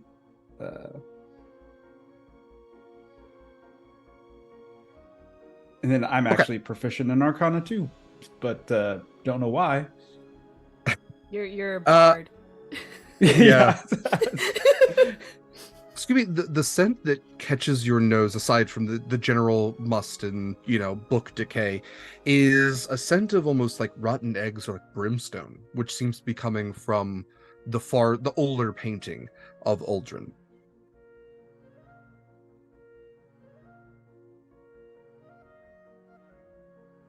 And then he points it out. Hey, you. Okay. Something with the painting? Do we want to poke it? You Yeah. want to poke it? Yeah. Fred pokes the painting. As Scooby goes right behind Frederick again. Okay. Fred, as you lean in to inspect the painting, you suddenly jolt backwards. Because this painting, despite there not being anyone else on the other side of this wall, it leads to the outside. You can clearly look through the window and see that no one is standing on the other side. And yet the painting blinks. Ooh. And its eyes lock onto yours.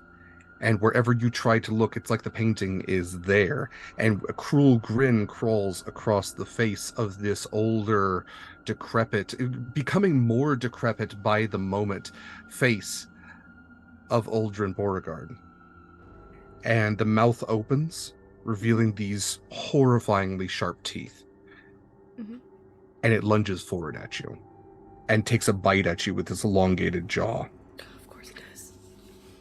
I'm going to make an attack. This is a +4 attack. Cute.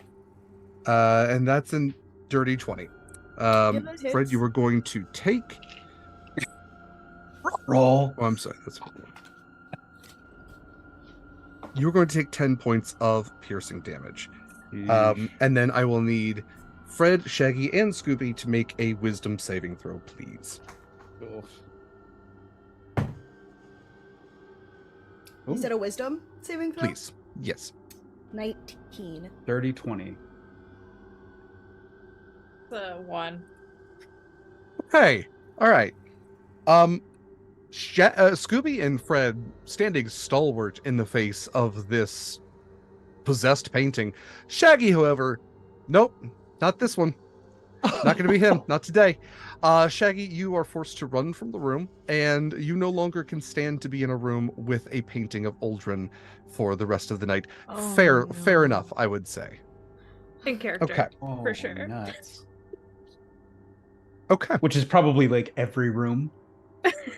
We can turn them So around. many paintings. Yeah, turn them around. Let's just turn them around.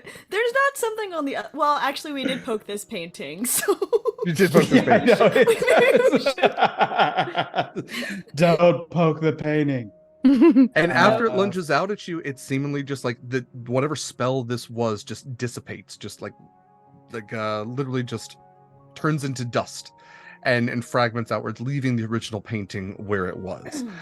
And yes, Fred, you took a little hit there, but Yeah. you and Scooby remain. Shaggy? And he looks Shaggy? around. Just the dust figure behind you. Shaggy, it's gone. You could come back. I'm not going back in there, man. There's living paintings. Okay, now Cutting over to Velma and Dafni, you will find yourselves in a small dark room that we can say you had a candle in the kind of the spying room is what it's labeled as. You may absolutely take that down as well and illuminate your area. Can we say, because I can see, but I'll cast Mage Hand and I'll take the Ooh. candle and have the Mage Hand just hold the candle and float around Velma, so Velma always has light. Love that. What you find Thank you, in here Dafni. is a phonogram, which is seemingly on repeat playing just scary sounds. Like haunted house bests, what is it? Like, this is what we call scary, number 25, Erie's greatest hits or something. Yeah, absolutely. Yeah. You also find another control panel, which has all the switches in the off mode. And you find, again, almost what looks to be like a megaphone attached to a tube, which leads towards several other tubes all throughout the house. It seems like they just kind of snake up into the ceiling of this basement area and snake outwards. Well, I think this does confirm the theory that someone is trying to imitate a haunting in this house. Mm-hmm.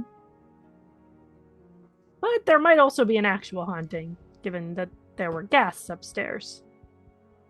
Yeah. How do you make a ghast? Do I know how to make a ghast?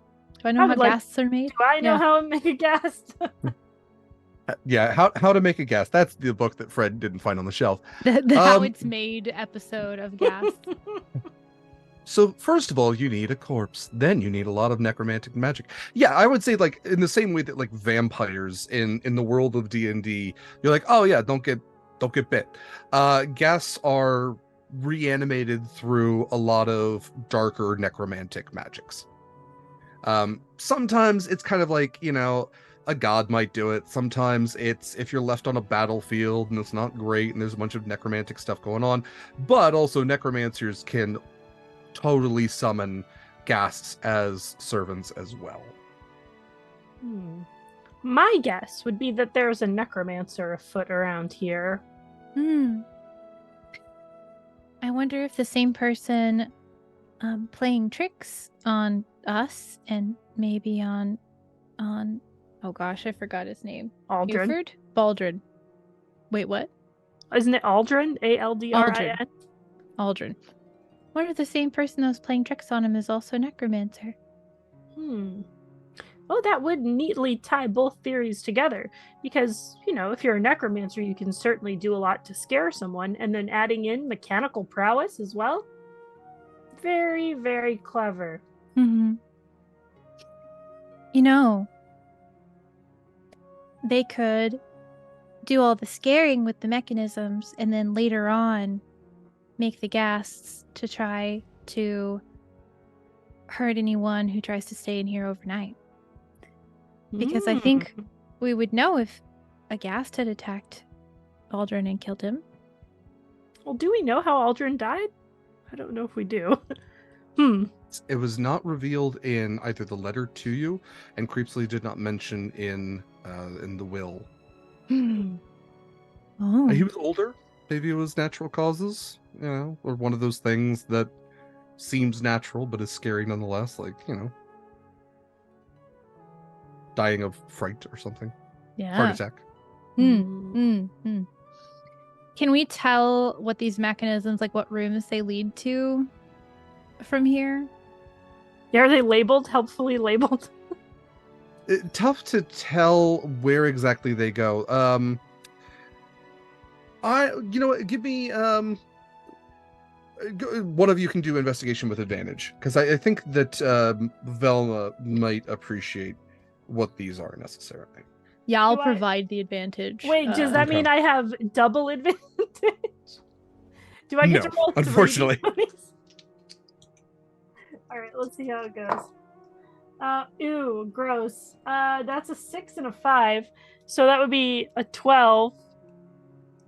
Okay. Velma, we can say you just flick one of the switches. It emanates an illusion that you saw very recently, which is that hellish, like, tornado of fire that you seem to think that you were getting, like, sucked into. This is a control panel to activate that. Does it happen down here? Like we watch it happen? Also, it gives you like a little like facsimile of it. It will Okay. depict what the other person would be seeing, but it's not the terrifying image that Velma and Fred saw earlier. Oh, this is what Fred and I saw in the dining room. Oh, is that what made you scream? Yeah, we thought looked like we were falling into a pit of fire, but it looks like it was just this lever conjuring some kind of illusion spell. If I were to Arcana check that, could I tell what spell it is, or can I just notice, based on my spell list, I have Hypnotic Pattern, if it's that one, or if it's something else that I might be familiar with? Similar to it. It's an illusory type magic. Yeah, because they weren't actually being burned, but, you know, being surrounded, screams. Maybe Major Image? Something along those lines. Yeah, illusory magic. We can probably leave it at that. I don't think it's a specific spell that they mention. Some illusion magics can actually cause harm, so Yeah, that makes and this one sense. did. Wow, this is a very talented wizard then to be able to do both high-level necromancy and illusion spells. Or an artificer, because they Oh, like making little things, and they, from what I understand, can cast magic like wizards. that's true. That's true. They've been known to put spells inside of contraptions. Mm-hmm. Very interesting. We should relay all of this to the folks upstairs. We should, and I don't think we should pull any more levers just in case it activates something up there. It's probably for the best, as much as I would like to know what they all do. Incredible seeing two capable women in a room together. At this point, you hear the screams of Shaggy from above. We pass the Bechdel test and we continue on to go save. And- Oh, I think finally. Velma looks up and goes, "Yeah, we really should go upstairs now, shouldn't we?" Jeepers. Yeah. Little night and day from not knowing what to do, so touching something versus like actual cohesive thinking. Yeah. I love it. So perfect. So your party rejoining in the hallway outside the library. Where would you all like to explore next? At this point, I just want to keep the mage hand holding the candle out. And Sure. anytime it gets like snuffed out, I'm just gonna like prestidigitation it back on for anyone who doesn't have dark vision. Definitely. Smart. Continue on, sorry. Did we Appreciate it. check on the rest of the group? The other folks in the main sitting room? Or are we just gonna... Oh, probably. Nah. I'm not going back in there, man. There's another painting, just like that one.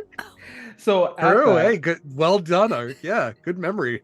at that, Skahooby's gonna walk over and put his hand on Shaggy's shoulder and say, "Skahooby snack," and he's gonna whoop like a magician and courage crunch. Mikyl will rejoin momentarily. Yes. Oh. I'm so excited to see where this goes. I know. I Yeah, want to well- know what a courage crunch is. Mhm. We'll get him back in a moment. While he is doing that, Okay, yes, unfrozen. okay, there you go. You got Courage it. crunch? Courage crunch. Yeah. Courage crunch And as a bonus action, I will bardically inspire you, and it will undo the charmed, frightened, or poisoned. Okay. Wow.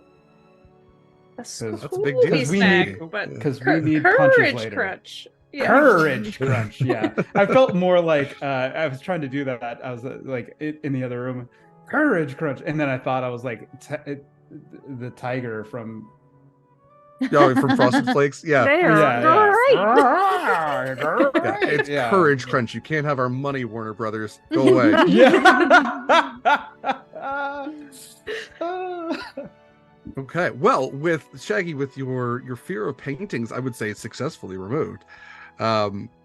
Does that mean you all want to check out the sitting room, or of course, second floor, you have the two small rooms just to the east of you all on the map, and the tea room as well as technically the foyer. The foyer is also something you could explore. You kind of walked through it, but didn't do any investigation checks. I would like to investigate the smaller rooms, but if other people want to go check on the other relatives, then they certainly can. Fred's gonna go check on the other relatives. I'm going to check this room Peek on the first. relatives. Okay. I'm sorry, Velvet. The left one or right one? Oh, the right one. Okay, yeah. cool. That is a bathroom. That's nice. Okay. We'll deal with this first, and then I will get to what you will see in the sitting room. So, Velvet, it's a small indoor guest bathroom. Pull chain on the toilet, which is now broken. It takes up one wall. The toilet seat is cracked. The tank is empty. Pull chain, what's left of it, is just dangling haplessly. The western wall is a sink with a clouded mirror and a cabinet next to the sink. You can do an investigation check to see what else you find in here. Absolutely. That is a dirty, actually, 16 plus 6, a dirty 22. Nice. Exploring around the sink, the toilet is just, don't even worry about it. Don't bother yourself with that. You find on the underside of the sink is what appears to be this glowing green slime of sorts. At first, your brain goes to, this is a ghost. This must be ectoplasm. But then the reasonable side of your mind kicks in and says, in fact, this perhaps is not ectoplasm. Perhaps this is, and as you slide it onto your fingers, yes, it is in fact makeup with a bioluminescent quality to it.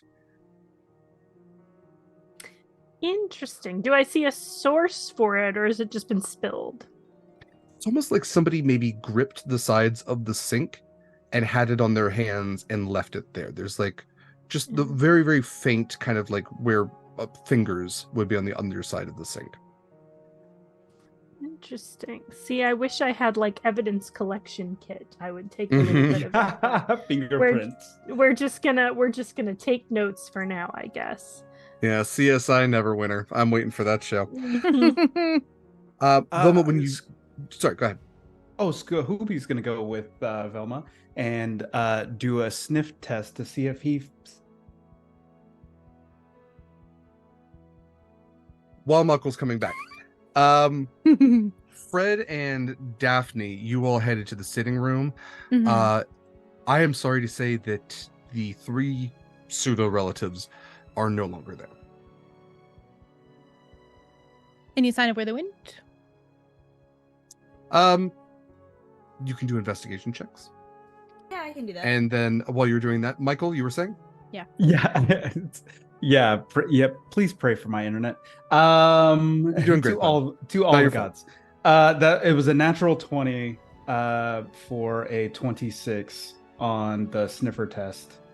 Perception. Pretty heavy scent of creepsley in here. Scooby, the other thing that you notice is how cloudy the mirror is. I push on the mirror. I do like the finger, if the finger touches type on the mirror that everybody does at a hotel because you should. Yeah. A finger touches back, but it is not yours. and you look up as your paw, knoll claw, has connected to the zombified finger of Uldren Beauregard. I will need a DC 10 Wisdom saving throw, as when you lock eyes with this emaciated ghost, he moans through the mirror, and what a great way to phrase. DC 10 Wisdom saving throw, Michael.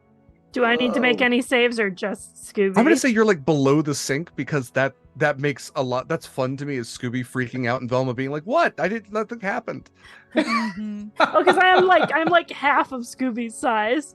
Oh my god, Right, it's that true. too, yeah. Which makes it really weird that I was on Frederick's back.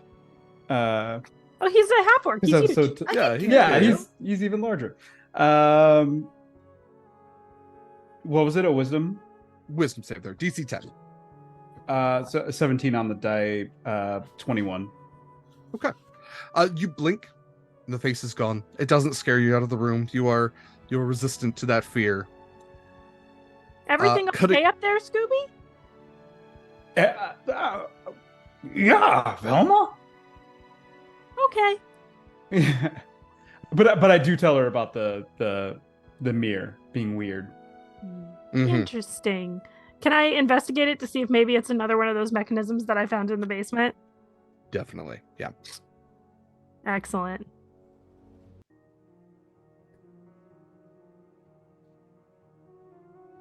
Do I have to roll, or could? Do I Yes, just I'm sorry. know? Oh. Investigation check. I'm sorry. You said investigate. Now my brain went yes, but I didn't say it.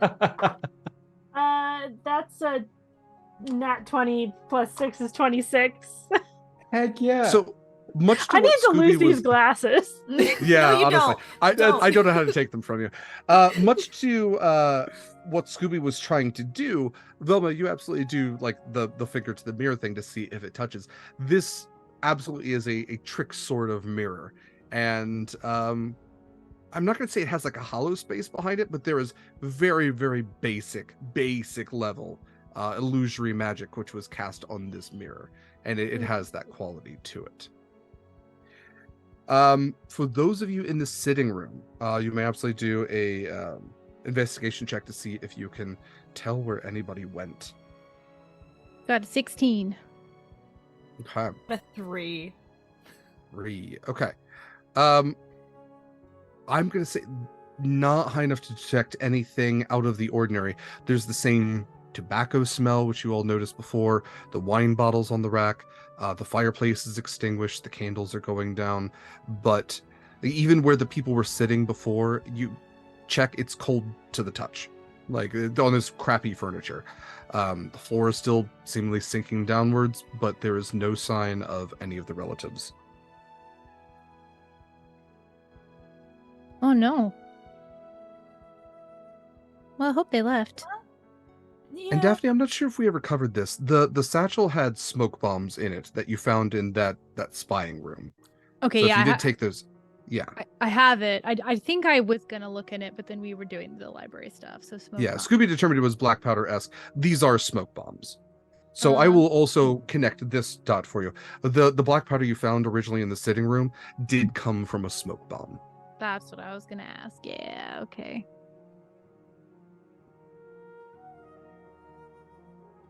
Essentially, Aldrin is Batman. Or Grapesley.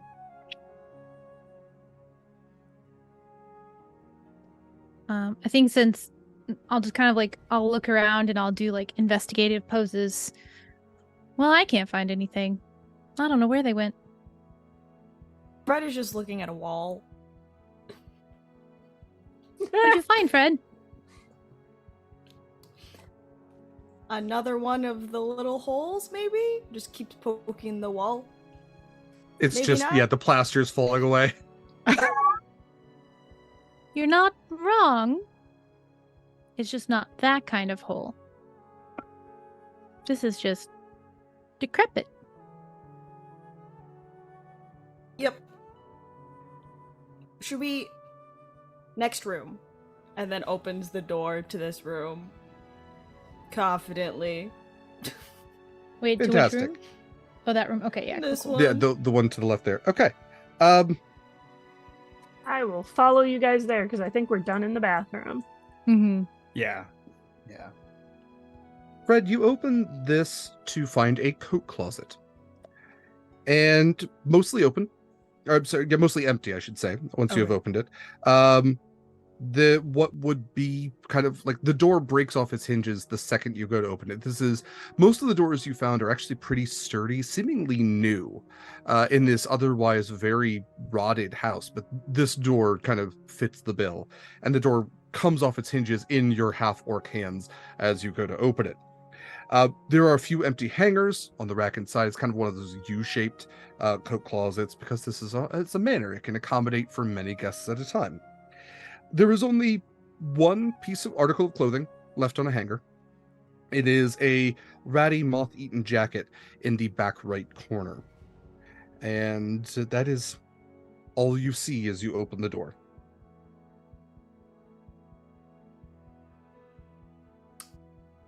Can I investigate the jacket? Yeah. Check the pockets, Fred. Yeah. Fred, you go to step into the room, and as you do, a trap. Wire catches on your foot, and from your left, a skeleton lunges at you and attaches itself to you with little bits of goop still on this skeleton. It just kind of lands on you. I will need a wisdom saving throw, please. Jinkies. That is a 15. Okay. It's not moving. This isn't like a D&D skeleton. This is like a prop. This is a fake skeleton. And it just has little bits of like glued ground beef on it. This is just meant to, this is a regular scary trap. Fred just goes, ah! And then takes the little skeleton hand and goes, it's okay. And waves with it to the group. Does that count as distress? Okay. No, I think he's... Yeah. There was a brief moment of distress. It was fleeting. Okay. I'm trying to collect Fred, all the distress I can, you see. Yeah, just soak it up. Give me an investigation check as you go to look at the jacket. I love that the rest of you are just hanging back at the door. Like, yeah, send in the paladin. It'll be fine. We're learning how this house operates. Yes. 10. 10 is what you needed. Yay! Hell yeah. I rolled an 11 minus 1. Minus 1. Fred, behind the jacket is a small button on the rear wall, which seems like it could be depressed. Poke the button. That's my guy. Yep. No thoughts. Just sees trap mechanism goes. Who all is in this room? Only Fred is in this room, right? Yes. Okay. I think Beautiful. Oh, that's So We're so all good. like peering around the door. Yeah. That's the scene with us all looking. I will Absolutely say, I golden. think with Fred moved in, I would be like in the doorway. So like standing in the threshold, if that counts in Okay. the room. It does not, which Okay. this is one of my favorite moments. You all would watch, Fred, you would feel as the entirety of the floor of the closet falls away into a slide trap. I love that it's Fred on the trap too. Fred is having the time of his life. He's like, yeah, let's go. He slides, and as he's sliding, he's taking notes in his journal. Like, Oh my "Ooh, God, this was yes. a great idea." The tie flapping over the Yes. shoulder. Yeah, the ascot flopping back. Janine, I will need a DC 10 dexterity saving throw, please. Great. Just to see how much fun you're having on this slide. That's a dirty 20. Perfect. Oh, Okay. nice. You take no damage. You fall downwards. You slide downwards into a section of the basement. You would find yourself in a large open space, which, let me find the basement part. Yeah. Okay. You find yourself in the basement landing. Landing is an important word here. You are in darkness. You still have dark vision, so you can see dimly. No windows, no obvious candles to light. The walls are constructed from brick that sags with the earth pressing in on them to where there's almost like a V shape in the bricks themselves. You're not exactly sure what this space was originally used for, or if it was ever even originally part of this house. And yet, there seems to be an octagonal table with several chairs covered by thin tarps and a few empty wooden shelves. You also see a staircase to your right that leads upwards.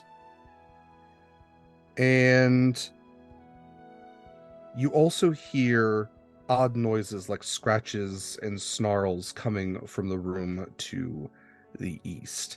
A room that you can't necessarily see an entrance to, but you can hear something coming from the other side of that wall.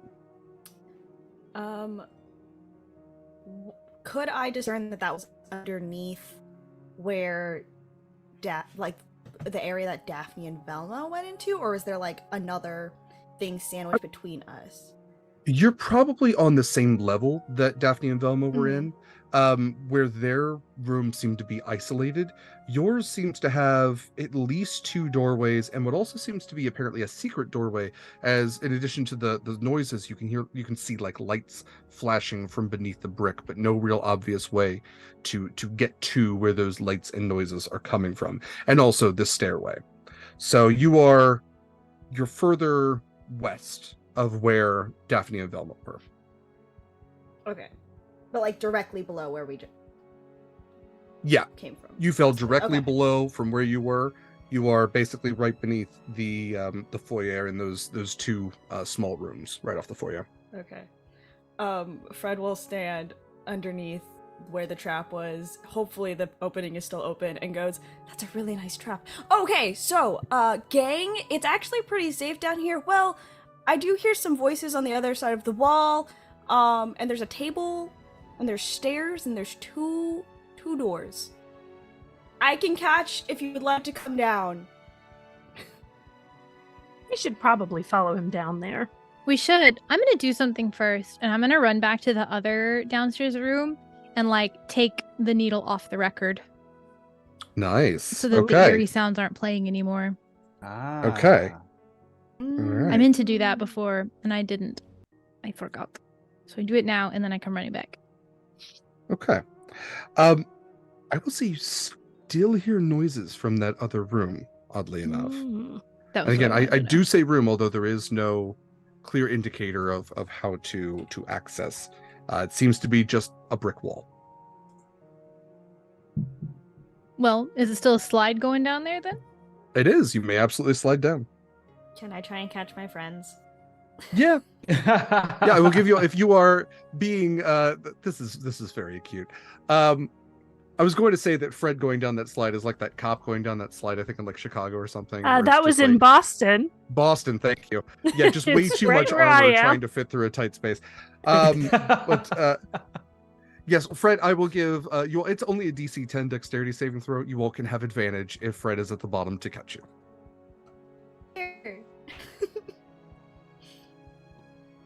What even is my dex save? Me looking for the first time? Oh, it's not good, so that's great. 13. Let's see. Oh, thank goodness for That's advantage. 11. Okay. 11 works. With advantage, 21. Very nice. Let's see. Shaggy, what about you? 18. 18, perfect. And Scooby, I think you're the last one. 13. 13, all right. Safe landings for you all. Velma, not Velma, Dafni, do you still have your candle? Yes. Wonderful. Mage Hand can just float down after us. So again, you look around this room, you have now what is decently lit. You have the octagonal table, several chairs covered by thin tarps, a few empty wooden shelves, and a door to, actually I should probably move you all over on the map since you can see what I'm seeing. But yes, a door to the east a door to the south, and a stairway to the east as well. And then the strange lights and noises are coming from this space to the west. So we came down right here where those stair-looking things are? Okay. Mm-hmm.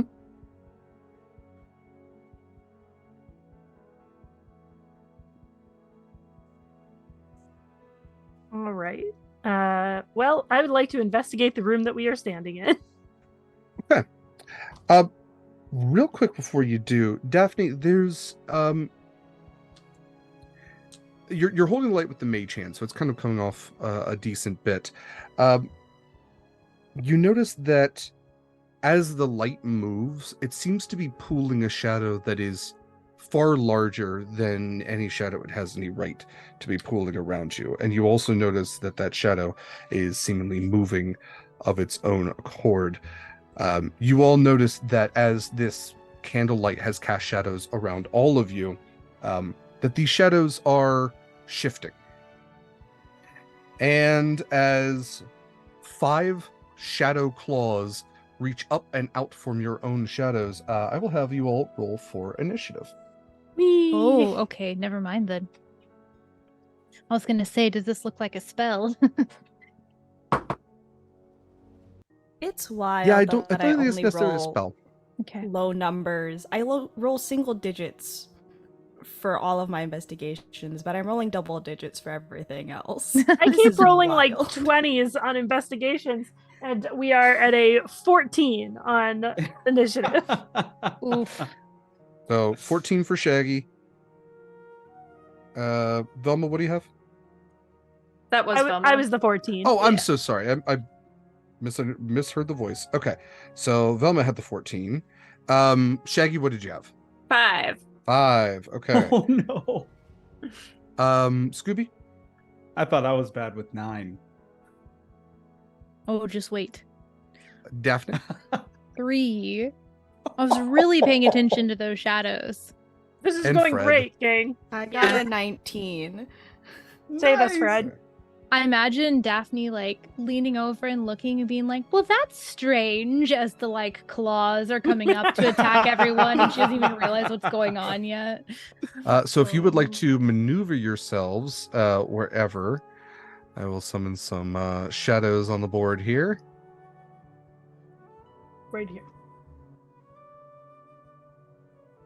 No, back where it was. Right there. Right. Okay, so 1 shadow per person. That's only fair. Scooby, there's your shadow. You're welcome. Daphne, Oh. Fred, and Shaggy. And we'll get some other music on here. And Fred, it is your turn first. You have a shadow attacking you. What would you like to do? I'm going to bonus action cast Shield of Faith on myself to bump up my AC. Definitely. Because I'm just gonna do that. So we're at 3. Shield of Faith, and then I will attack one that's at me. Go for it. It's two-handed because I have no friend on my back this time. Right. That is a 22 to hit. Yeah, for the first 22 will hit. attack. Oh, yeah. And then the second one is another 22 to hit. It's Okay, 16. yeah. Woo. Alright. Where did my D10 go? Oh no. I had a D10. We'll use this. Oh, it's right there. Okay. 10 is the first hit. Are your attacks magical by any means? My charming smile. Beautiful. Okay. That's a no. Thank you. Just didn't know if you were doing like a divine smite or anything like, or if you had a magic weapon. I couldn't remember. No. Okay. I am not doing divine smite. Okay. Yet. So 10 on the first one. 10 on the first one, and then 13 on the second one.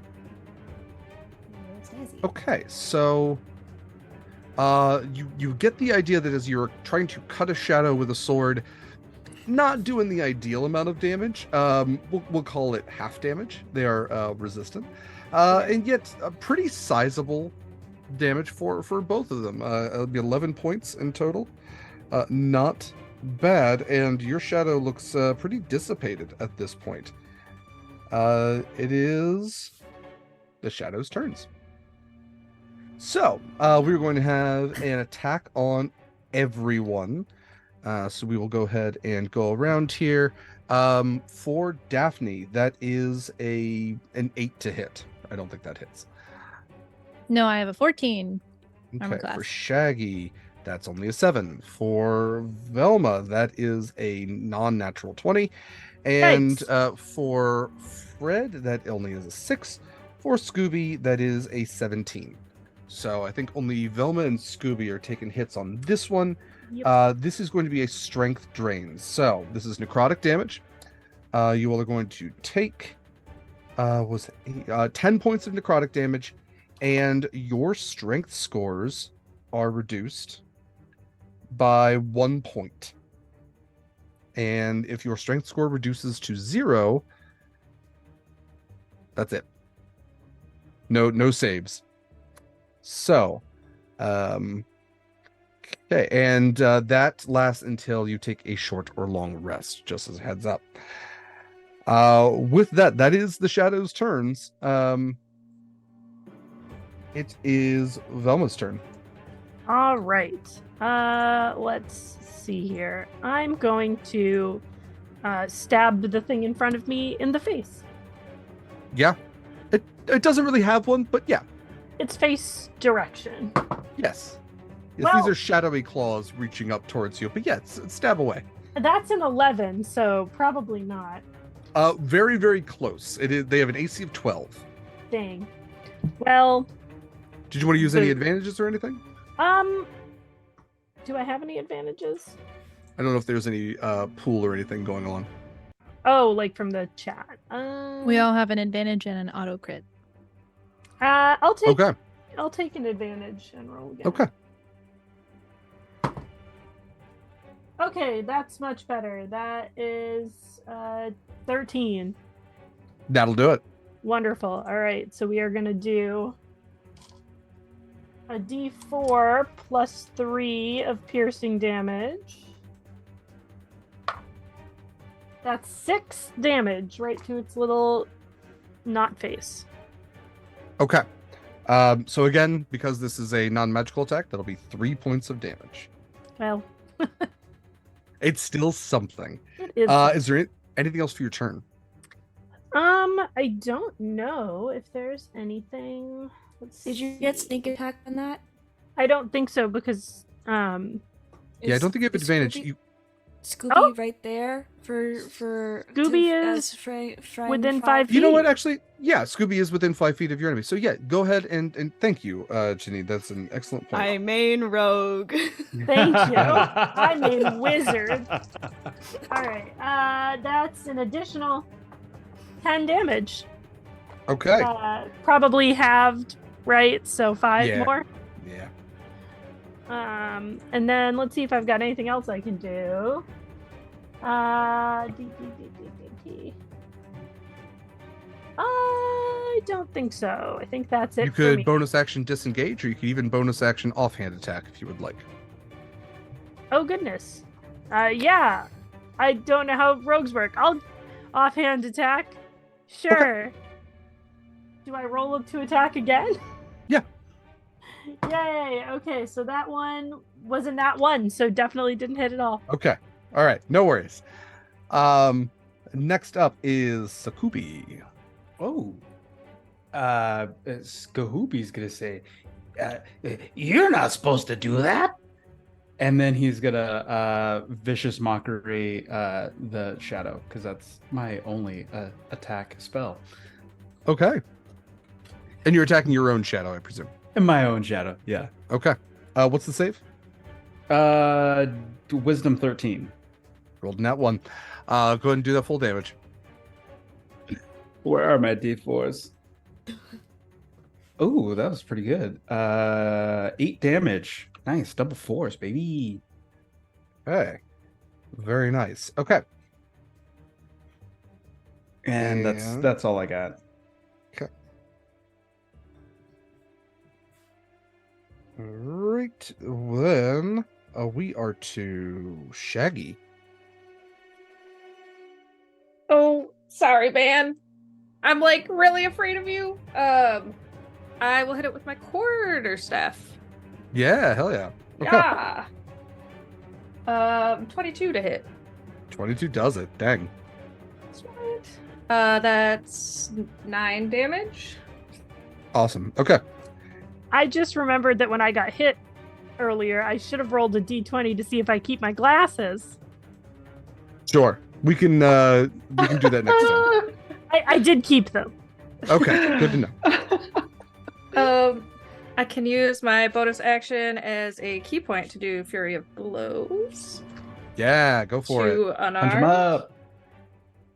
up. That's a 21 to hit and a 12 to hit. 12 is meter beat. Okay. 7 plus 13 damage. Okay. All My right. 2 punches. Pretty sizable. So it's amazing how 3 of you have gotten down your shadows to the same hit points. Well, that's crazy because I also have extra attacks. So just Okay. All right. throw We'll in see if you can another match Fred then. quarterstaff. Yeah. Oh no, that's an 8 to hit. So Okay. All right. Fred, you still out himboing me in this moment. Did you want to use any advantages or anything? I'll save it. I think we're doing Fair good. enough. Okay, that was Shaggy. So Dafni, it is your turn.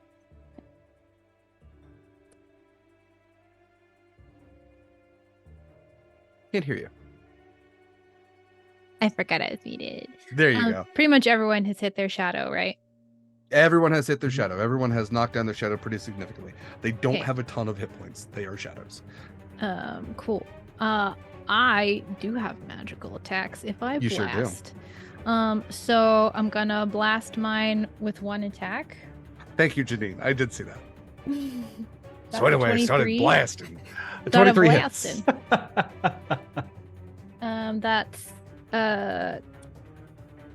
That's 6, and we did a short rest, and I get to start with 1 point of distress with a short rest. So I'm gonna add those Sure. 2 points to it, so it's a total of 8 force damage. Is it Okay. still up? So you had 6 points plus 8, so 14 in total. Barely up. Barely up. Okay. No, sorry, it was a total of 8. I rolled a 3 Oh, a total and of added 8. my charisma, and then yeah. Yes, with a total of 8, it is still up. Okay. I'll go ahead and attack mine again. Okay. 22 this time. Yeah. Okay, and then that's better. 13. Yeah, Dafni, you have dissipated your shadow. It just fades like black ink and kind of goes into the ground, leaving behind only your natural shadow, which has much less of a like inky blackness to it, and the claws just fade away. The rest of your friends, however, are still engaged. And with that, is there anything else for your turn? I'm just gonna, since I'm not in melee with anything else right now, I'm just gonna scoot over here and get ready You to got it. blast again. Ready to blast. All right. We're back to top of the order then with Frederick. Gonna do a swish with a 17, 22. I can math, I swear. 22 does it. Yeah. 22 for the. I want to see if I can knock this down. 7 points, so that's 4. It had 4 hit points left. Great. I'm gonna hit that one, and then I'm gonna come to my friend. Can I flank it? Yeah. Do I get advantage? I like flanking rules. Okay, great. Oh god, I needed that advantage. No. An 11. 11 to hit. It has 12 AC. I'm so sad. Okay, I'm here to help my friend though. Okay, Scared yeah, it a little absolutely. bit. Absolutely. Anything else for your turn, Fred? Grrr. And that's it. Grr, indeed. Solid free action. Okay, we're going to do another strength drain attack. This one, I guess it's going after Shaggy, Velma, and Sukubi. For Shaggy, that is a non-natural 20. For Velma, that is a natural 20. For Sukubi, that is a 17. I believe that hits all of you. Yes. Okay. Yep. So for Shaggy, you are going to take 9 points of necrotic damage, and I will. I guess so. We'll just do it across the board. 9 points of necrotic damage, except for Velma, who's going to take 18. I'm And- unconscious. Okay. Can I use the advantage to give you disadvantage? No, unfortunately. Just Yes. checking. Good question to Uncanny ask. dodge or something. Don't you? Yeah, I you do. should- I do. Okay. Oh, thank God. Okay. I would like to use my reaction to have that damage.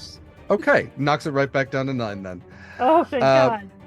And you all have your strength scores reduced by 1. Wonderful. Okay, that is Shadow's turn. Velma, it is your turn. Still standing. Retconning the hell out of that. Yeah. Well, so is your shadow, to be fair.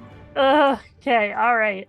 I also have to roll to see if I kept my glasses. Right.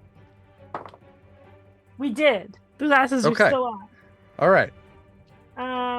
Let's roll to stab.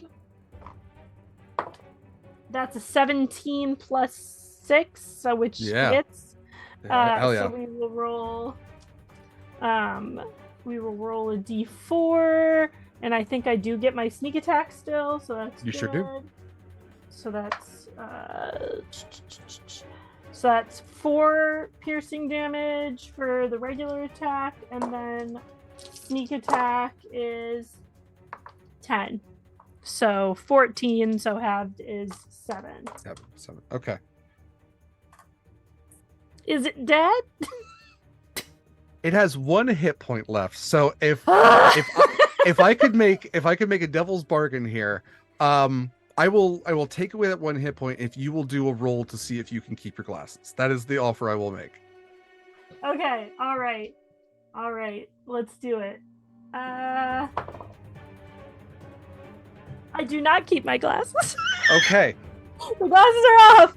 I can't I see hope- anything. I hope that feels like a fair trade, but yes, It you have does. defeated your shadow. Oh, Okay. no. Jinkies! Has anyone seen my glasses? Oh, beautiful. Music to my ears. Scooby, you're up next. Scooby is again going to look at his shadow. You're bad, and then vicious mockery again. Again, in Scooby-Doo fashion, the hands kind of like look shocked and then go and point at you. And they do like the shame thing. It's just 2 like clawed ghost hands just. I'm not listening to you. And then 7 points of psychic damage. Okay. Scooby. Okay. Anything else you'd like to do for your turn? That's all I got, unfortunately. 1 hit point left. Oh, jeez. I have nothing. I don't think I can take anything from you. So, okay. So, Shaggy, it is your turn. Yes. Back at it with my quarterstaff. Go Hit for it it. this time. Ooh, 12 to hit. Exactly. Exactly. Yeah, you got it. I forgot what my pluses. I think that's 5 damage. Okay. Still up. Is there anything else you want to do for your turn? My extra attack. Go for it. Ooh, not 20. Hell yeah. Heck yeah. That double damage. So it was 9, so 18. Okay. So essentially 9 points of damage. Shaggy, you have defeated your shadow. Very well done. All right. And last in the turn order, Dafni. There is 1 shadow left. It is the one facing Scooby. It has 1 hit point. Duck Scoob. Oh no. 12 hits though, right? 12 hits. Oh. You don't even have to roll for damage. There's no way you can roll lower than 1. Nope. 10 damage.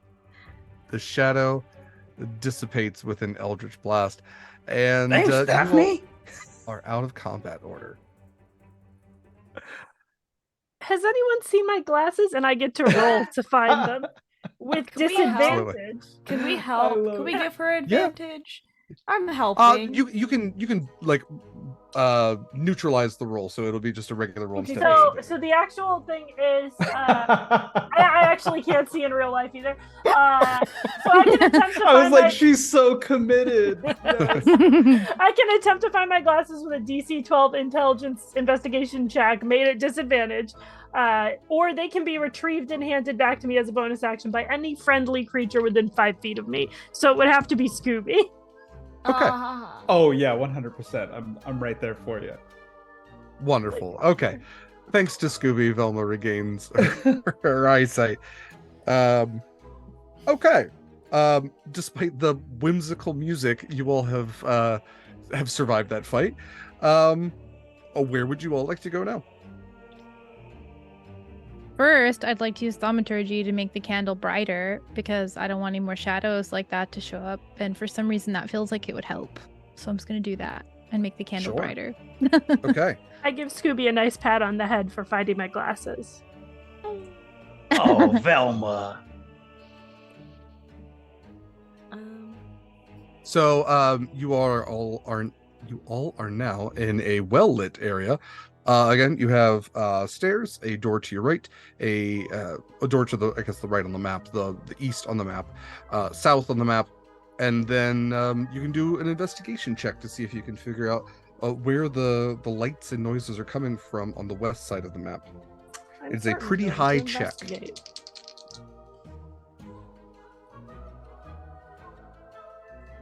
That's a dirty 20. Ooh. Okay. Would anyone like to provide advantage? That was with advantage. That's advantage. That was with advantage. Okay. Because my glasses are back. Right. Can Scrappy provide any blind sight additional information that would perhaps give that like impact maybe the DC? That's a good point. Or he could look on his own. 'Cause Yeah. maybe I just didn't find it. Yeah. I tell you what, I will if you let me have Scrappy for a minute, he can do an investigation, and if you check out one room, come back, I will have Scrappy have information for you. Sounds good. Check out this room. So head into the one to the south. Mm-hmm. Shall we go to the south?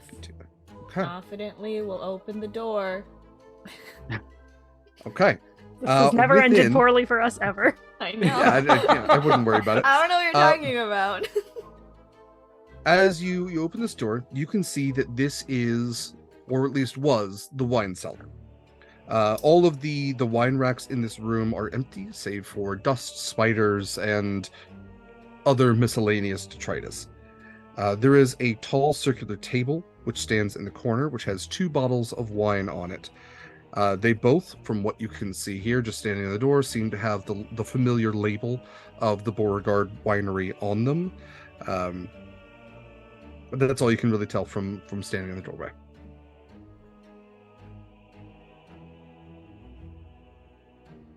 Do you think there's snacks in there? I don't think you should eat any more food in this place. Snacks. Like, I don't know, the sandwich earlier was fine. If you don't think about it too hard. The sandwich in the room with the cookbook about cooking. You're people. thinking about it too hard, man. You gotta let it go. It's already gone.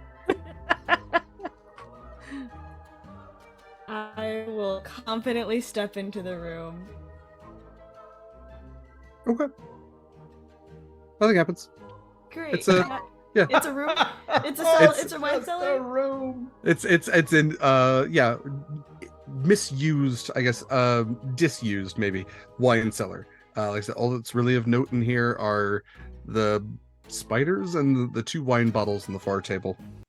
Can I poke one of the wine bottles with my long sword? How hard are you poking it? Just a little poke. It's a testing poke. It wobbles. It wobbles. Yeah. Do I hear sloshing in it? Boy, that's an interesting. Do you hear sloshing in a wine bottle if you poke it? Sure. There's a liquid inside. I didn't know if it was one that was. No, Janine, that was not a critique question. That's an actual good question. Like, yeah, if you poke a wine bottle, does it slosh? I don't know. It's been a while. Well, I will say yes. You can determine that there is the liquid in there. That was not meant to be like a duh. No, that's me actually thinking about it. Oh. I'm here for the chaotic questions and answers. Please, you're asking like Yes, they're shaping my yes. life at this point. So yeah, by all means. Okay, great. Cool. I poked the other one, still slashing, still same thing. Yeah. Nothing Yeah, I will say sus? as you've gotten closer to them, you can notice that like the year on them indicates that they are an older vintage, but nothing really of note aside from that. Well, it looks like there's just 2 wine bottles in here if anyone wants to check them out. I think that's about it in here and just starts walking out of the room. Can Velma determine if they're worth money? Yeah, sure. Do an economy check. I'm a rogue, Well, and I'm the one that yeah. researches. Velma, let's do a medicine check. Actually makes sense for this. Interesting. Okay. How's That it turned to vinegar? That is a 17. Velma, you go to take a look at these wine bottles. The first thing you notice about them is that the cork seems to have rotted on both of them. And with a very brief sniff, there is no doubt that these are just pure poison. So maybe valuable at one point were they actually to be kept properly, but these have become worse than vinegar. These would absolutely do 2d10 poison damage and be poisoned for 1 hour should you drink them. Ooh, I would not recommend taking these with us. I don't even think Scooby and Shaggy's stomachs can handle them. Deepers. You just see a little light bulb pop above Fred's head. And he goes, I mean, we can use them for a trap. Can we use them as a trap? We could use them as a trap. If you want to use them as a trap, Fred, I'm not going to stop you. Just don't let anyone drink them that is a Speed. friend. Run. Goes right for the wine bottles and like puts them like safely in a pack. I guess there's a pack. Okay. Yeah, sure. Great. 2 poison wine bottles. Okay. Where to next? Last you all want to door. check out the? Okay, so you're gonna check out the room on the right. Yeah, I feel like when they start talking about using poison as like a trap or something, Dafni kind of like laughs to herself, like those friends of mine, and is like gonna come over here and like listen at the door to see if there's any of the creepy noises coming through this door. Okay. This door is not locked, and as you go to access this room, this is going to have me flipping back and forth between a couple of pages here. Let's see. So actually, you do have the key to this. I was going to say this is a locked door. However, you do have the key from the dining room. So with that key, you would Fred be able has to. the key. I have a Correct. key. So Mhm. I'm So just with listening Frederick's right key. now. okay. I don't think you would hear anything from this side of the door. Okay, fair enough. Yeah. But yes, with Fred's key, you would be able to at least unlock this door. I'll And step aside and allow. let Fred go first. Yeah. Fred's got the key, you know. No, that's that's himbo rights, Yeah. Um Everyone's got their talents. I blast things. Fred accepts the blasts of others. I'm less good at that, so. Fred, you open the door and you look inside to see a room whose original purpose is perhaps in question. What it appears to be right now, to your eyes, is a sacrificial chamber. You look inside to see a red pentagram scrolled on the ground, circled by candles. There's not a multicolored fire because. Actually, I'll ask this. Dafni, you turned off the sound. Did you turn off the fire switch as well? Gosh, I guess we turned that one on, but I don't know if we specified that we turned it off. Yeah, you can say that you did. I don't think we would have left it on because we weren't sure if it was going to cause damage elsewhere. Like that was one of our concerns of why we didn't pull the rest of the levers. Yeah, so and I feel like the spirit of the thing was turning it off. Yeah, and you did go back to turn off the record. So yeah. So you do not hear any spooky noises. I'm sorry, scary noises. You do not see any fake flame. Instead, what you see is, again, this sacrificial chamber. For as much as any of you can determine, if any of you would like to do religion checks, you may, looking through into this room. I rolled a nat 20. Oh, okay. I'll give this to Fred. This is bullshit. This is not a sacrificial chamber. What the hell is a pentagram in D&D? That's nothing. Are you kidding me? Like they all have their own shit going on. This is nothing. This is like a spirit Halloween version of a sacrificial chamber. And on top of it all, this is a spirit Halloween with during a power outage. There's none of the fog machines. There's none of the creepy noises that would be coming from machines otherwise. It's kind of sad looking at it just in kind of the bare light. And yet, despite all of that, a flash of smoke near the northern wall ignites. And with this flash, smoke's billowing out from the corner, and you all see the ghostly figure of Uldren Beauregard, much as you did in the sitting room, covered in the glowing green that he was before. And he looks to you and says, "You had your chance to leave. You have overstayed your welcome. Now you die." And as he speaks, a second Beauregard appears.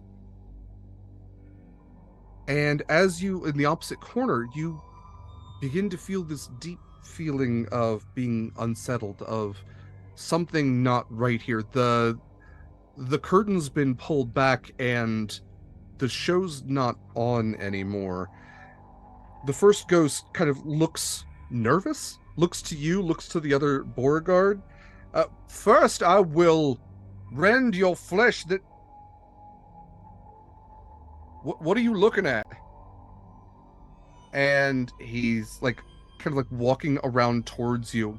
The parade is done. The acting is gone. He's just this is an actor during a fire alarm who's just dropped the character completely, and is almost walking around to where you are to trying to see if you can see what he sees, this other ghostly figure. And the second ghost just stands there, puts a hand under his chin and goes, "Oh, no. Please continue. I want to hear how this ends." I want to prestidigitation the first ghost face because we found the makeup. So I want to see what happens when I clean that off. Yeah, absolutely. You clean off the bioluminescent makeup on the ghost that has been walking towards you. It is Calvin Creepsley underneath all of this, wearing lifts in his shoes and bioluminescent paint. However, whatever this other entity is, you're not so certain. And his voice is different when he talks. There's this echo that seems to come from the walls themselves. And Calvin, now revealed, puts a hand to his face and goes, I don't understand. This is my grift. This is... You're dead. And the second ghost just Takes a deep breath and sighs. And as he inhales, it seems to grow larger with this arcane light, this fire building within him. And he says, Calvin, honored guest, I cannot be stopped now. With your sacrifices, I will become immortal. Thank you so much for accepting my invitation. This is where the party ends. And at that, he lunges forward, a now clawed phantasmal hand just extending outwards from his reach, and goes into the chest of Calvin Creepsley. And as he lets out a pained and surprisingly human, this is the line, wet squeak, he is pulled in through the wall, and they both disappear into the brick foundation. Oh, jinkies, gang. Could I cast Divine Sense? Absolutely. Yeah. Great. What was that? Is that what I think it was? That wasn't what I think it was. Was that really a ghost? That was a ghost? That was a ghost? Jeepers. So remind me what Divine Sense does. As an action, you can open your awareness to detect such forces until the end of your next turn. You know the location of any celestial, fiend, or undead within 60 feet of you that is not behind total cover. So I didn't want to mess up your cute little monologue. No, I appreciate it. We can interrupt the cutscene. That's all good. Yes, this absolutely is. I am actually just going to double check that he is. He's undead. I don't know what this is saying. Yes, this is is an undead in that moment. When he goes into the wall, that's where you kind of lose it. However, I really like that there's sort of this tracking sort of thing. You get the feeling that it's moving around you and almost back to where you left Scrappy on the other side of that wall. Scrappy, no. Scrappy, no! I can summon him again, it's fine.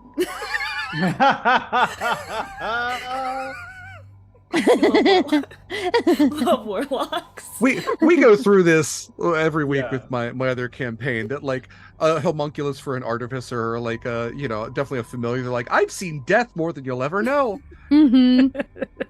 I've crossed to the other side. I am but a shade. I would like to, if I could, have a moment to just cast Armor of Agathis on myself. Sure can. Smart. It's time to do it. Good. The thing to do, yeah. Okay. So, we can say that you all exit this room and find Scrappy in proper order. Hey, I was gonna say let me at him, but that was really upsetting. So, anyways, I did some looking, and I discovered that there's a couple of bricks that are a little bit more exposed on this wall, and I assume that if you press them, you get to go to whatever's on the other side. But I'm going to tell you right now, and with that he looks down where blood is pooling underneath the brick out of this room, and you can hear, again, this is the verbiage, screams and rending flesh. I don't want to go in there. So Hey, you can get back in here. And she lifts her hair up so he can go hide under her voluminous hair. Yabba dabba do. That's not right. That doesn't feel right. I hate to bring it up, but I do wonder if maybe some of those screams we're hearing are the other people who were invited to this gathering. Maybe we should probably go in there. Um, I'm gonna go press the bricks. Okay. So could we possibly Daphne's take, not letting us. Could we possibly take a beat? 'Cause, Yeah. You do see. Daphne, please. No, you do see. I want to do one of my channel divinities, which is Divine Entrapment. Which, Okay. 10 minutes to cast for a restraining item. Now I have a question. Yeah. If I buffed this net more with the poison wine and did divine entrapment, would you allow me to do that? Yeah, I think that's cool. I like that. Smexy. Also, if you're taking 10 minutes to like ritual cast or whatever, can we take a short rest? You sure can. I was Oh going to my say that's a God, I would perfect amount love of to time take for a short rest. I have 6 hit points left. Oh, okay, that's a good idea then. I'm laughing at the idea of like Daphne reaching for it and then everybody being like, no, no, no, no, no, no. And then we just sit there for 10 minutes while we hear flesh being rent on the other side of the wall and screams. You and gotta blood do what you slowly gotta do. starts- Yeah, that makes sense. Just as much sense as sending all of the characters with a negative intelligence modifier into the library.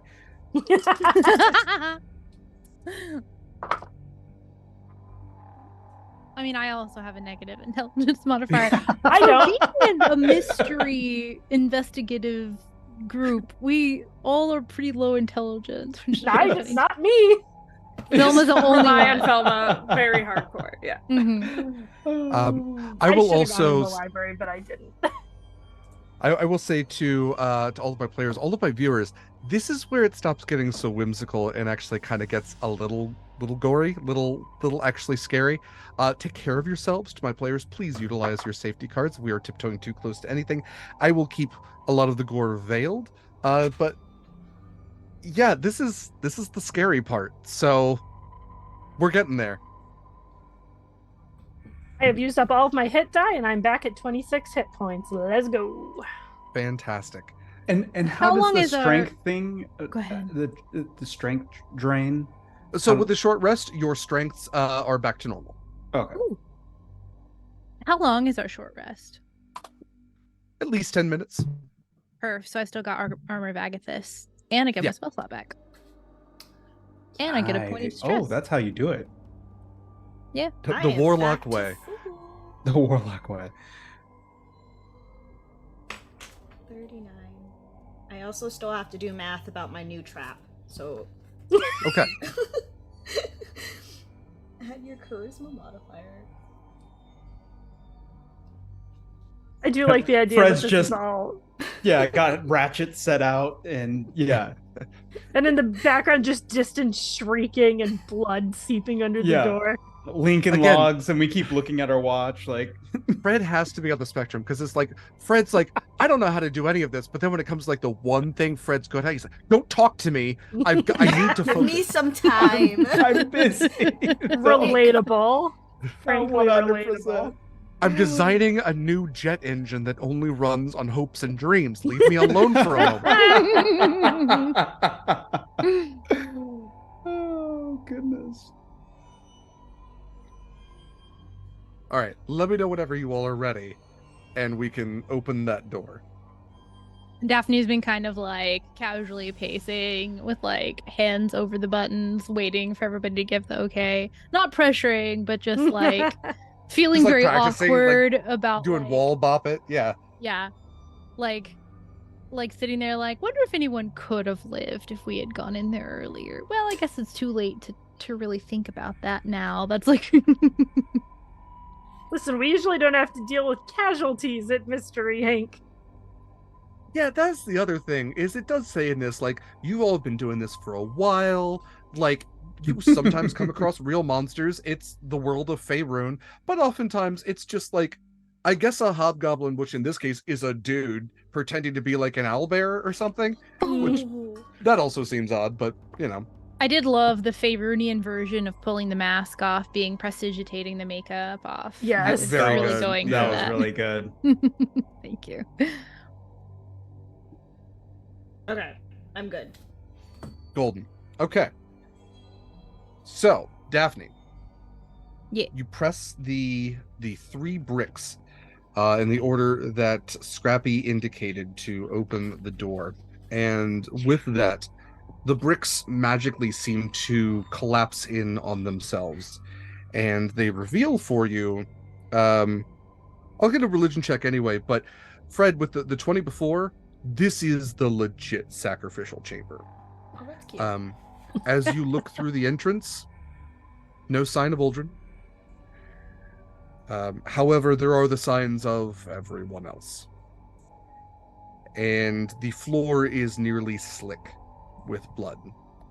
Your competitors are hanging from ropes and chains, what is left of them, in addition to the form of Creepsley.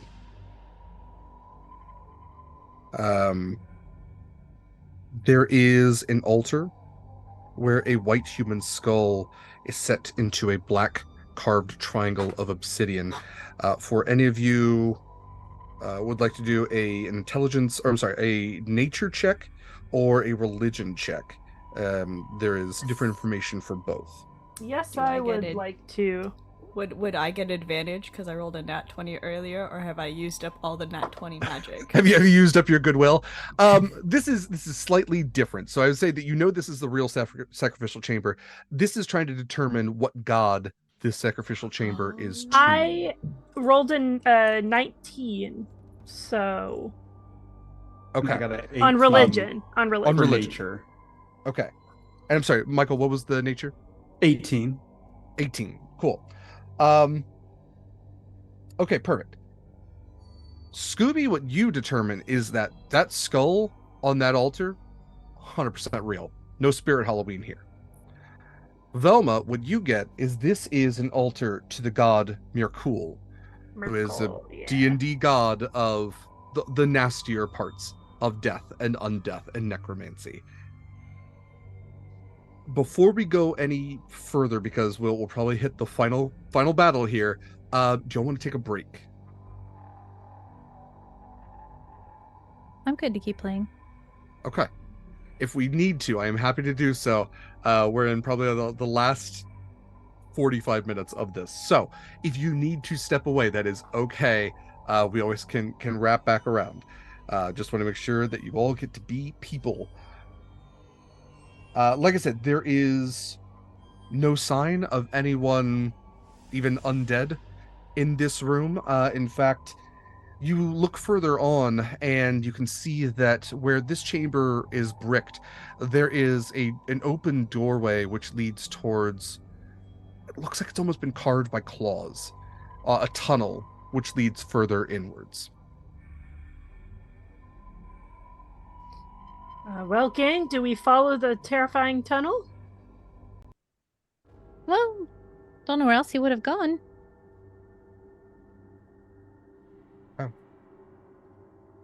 Scooby's gonna walk up to Frederick and pat him on his back. Scooby Dooby Doo. And Bardic Inspiration. Oh, Nice. Good. D6 or D8? D8. D8. All right. love Oh, that. That level 5, baby. Mhm. Nice. So, Scooby, especially to you, like this heavy smell of iron is just Hmm. thick in the air.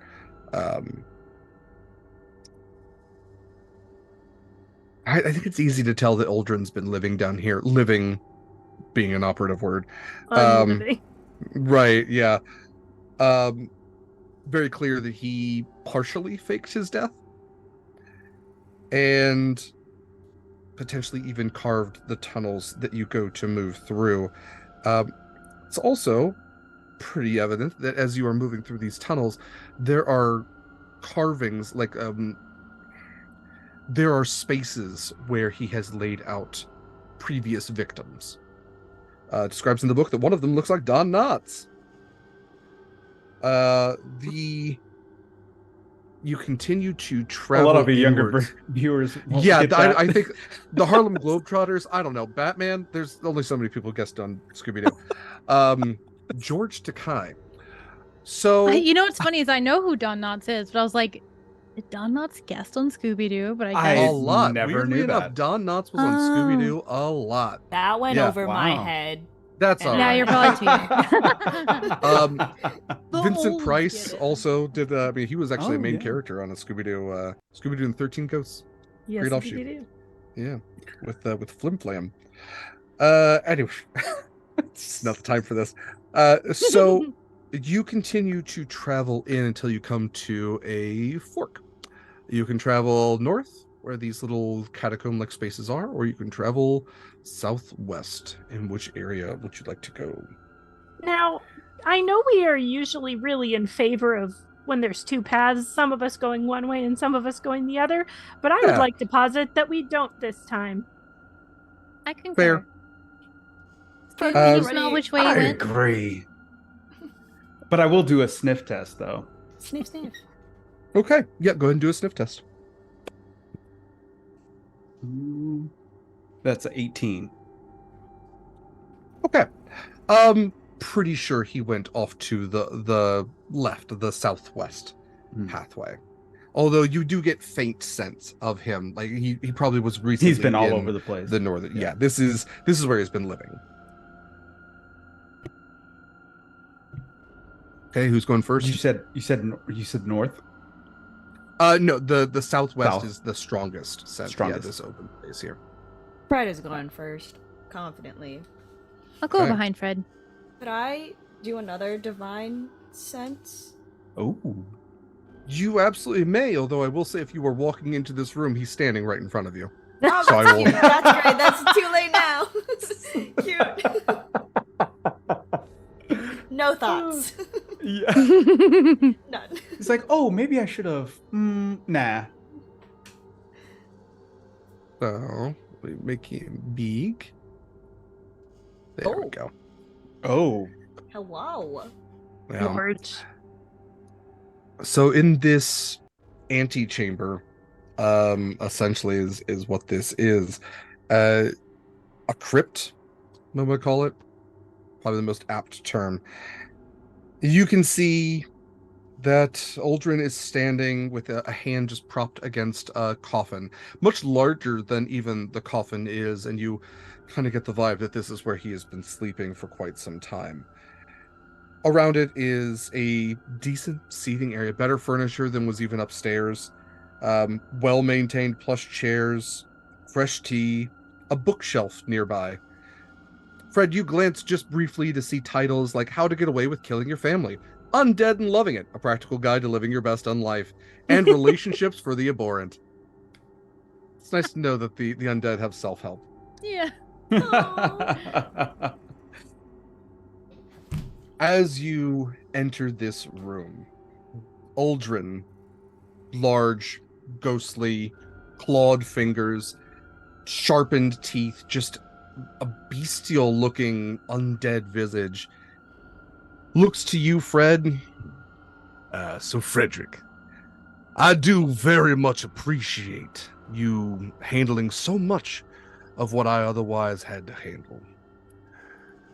You were very helpful in my previous life. I even considered us friends. And I'm wondering if you'll care to be friendly now and make this just easy for the both of us.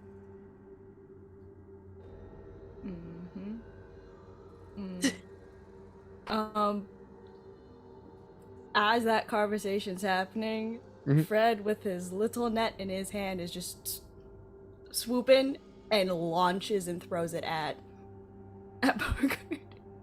Okay, let's go ahead and roll for initiative then. Hell yeah. I was so scared that there was a spell getting cast, and I'm like, please don't. I'm so dumb. It's okay if there'd been a spell cast, and I've been waiting to use this counter spell the whole time. So, ooh, that's pretty good. Got a dirty 20, finally being able to roll high in the initiative as a rogue in the very Let's last go, battle. rogues. Right.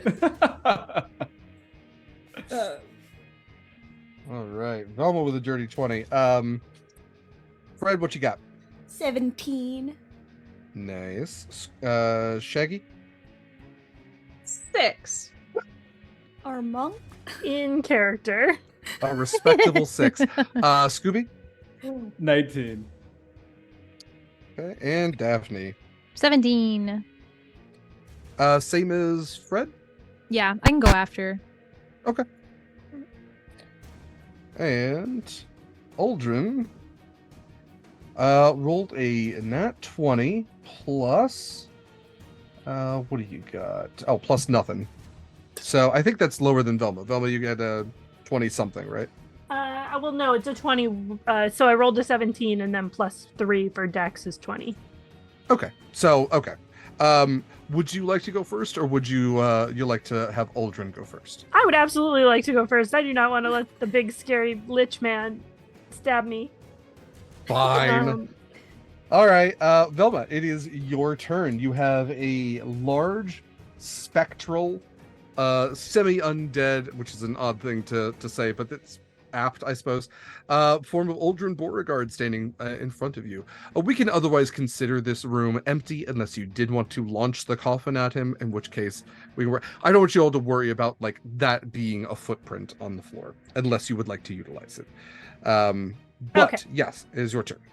So, first things first, I would like to use my bonus action to use my ability Insightful Fighting. I get to make a wisdom check against a creature that I can see that isn't incapacitated, and it's contested by the target's deception check. If I succeed, I can use my sneak attack against this target even when I don't have advantage.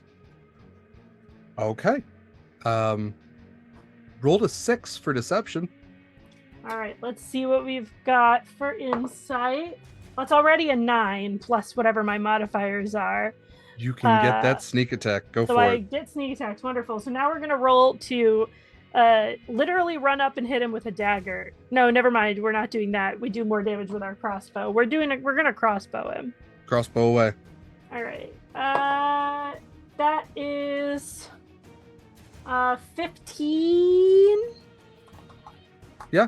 15 hits. Hooray. AC of okay. 13. Good to know. Noted and understood.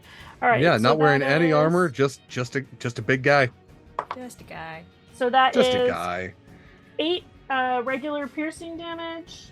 Okay. And then for our sneak attack damage, we roll an additional 11. So that's 19 total. Okay. Very nice. Connects pretty solidly. This is a solid form, at least at this point. And yeah, your attacks definitely connect. Okay. Great. So let's see here. Let me look at the map here. Ooh, that's rough. Okay.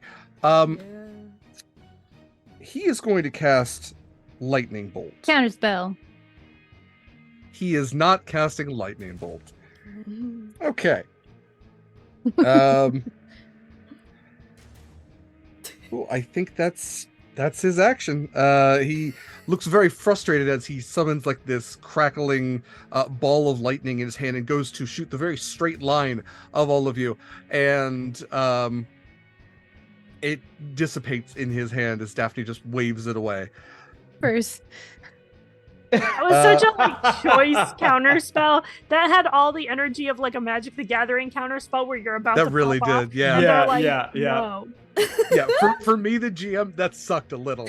Like, I'm That hurt. happy for you, That don't get me hurt. wrong, but like, oh man, that straight line, that would have been so good. Mhm. Okay. Yeah. All right, Scooby, it is your turn. Okay, so Scooby is going to cast enhance ability on Frederick, so I have to move up to him,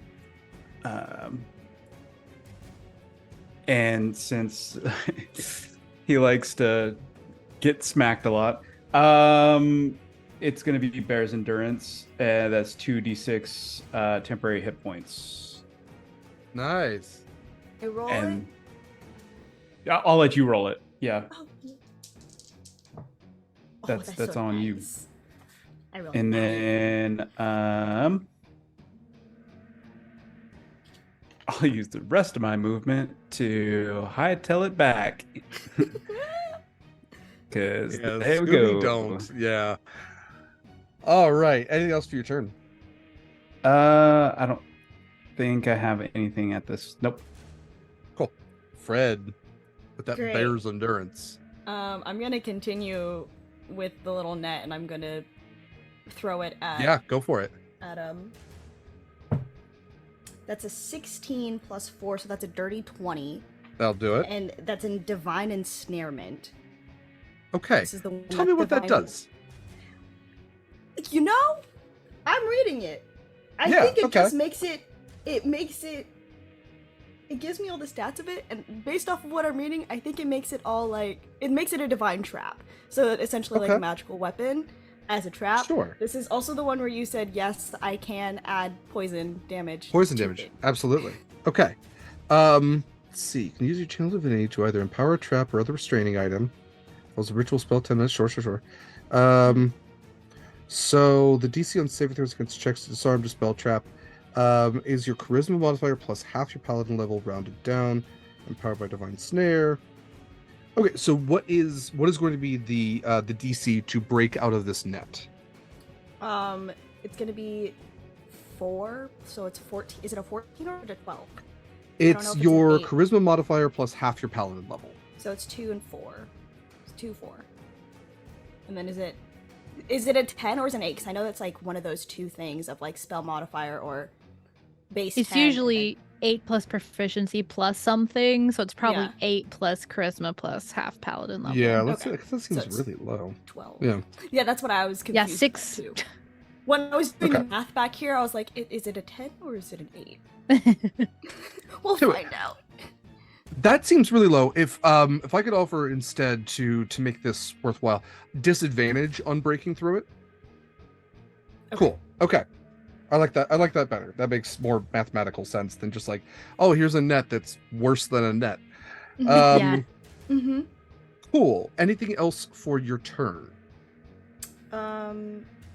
Throwing it. is You an have action. ensnared Uldren successfully. So well done on that. Nice. And Um, sorry to bump my mic. I will give him poison damage at the beginning of his turn, based on what the wine would have done, poison wise. And then I will move to flank, and I'm gonna get us out in the same area, so I'll move here. And bonus action, cast Shield of Faith.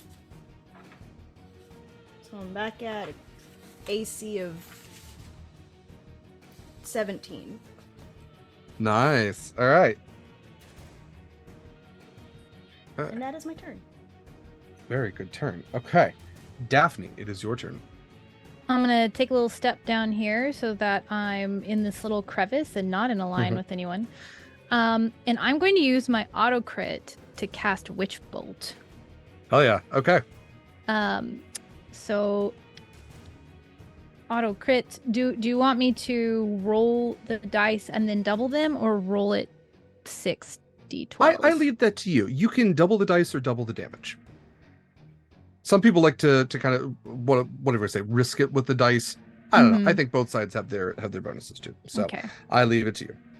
I'm gonna roll all 6 because I hate rolling like 3 ones and then just being like really sad about it. That's fair. That's fair. Okay, so that's It's 8. also just fun to roll 6 and dice. 4, right? Yeah, that's honestly, take the 12. opportunity. That's why I like playing a rogue. Mhm. 20. Ooh, 31. Ooh, 37. And 9 is 46 lightning damage. Jesus. Damn. Okay. All right. It's supposed to be balanced encounters. Sure, module. Well, it was an auto crit, so instead No, of yeah, being this is very good. 3d12, This is I very got good. 6, you know. Anything else for your turn? Do I even have a bonus action?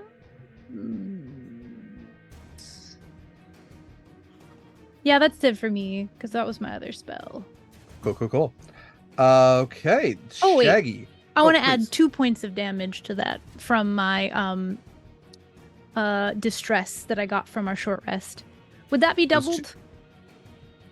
Sure. So 4 more points. Those 4 points hurt so much more than those 46. Mhm. All right, Shaggy, it is your 50. turn. And I'm done, yeah. Great. Okay. I'm very brave. Okay, you've got them in a net. What could go wrong? I have 40 movement, so I think I can get there. And then I will attack with my quarterstaff. Advantage on all of your attacks because they're in a net. Ooh. Yeah. 16 to hit. Yeah, that does it. Sweet. 9 damage. Then I'll Okay. do my extra attack. 25 to hit. Yeah. So 11 damage. Okay. Then I'll throw in a bonus action Fury of Blows.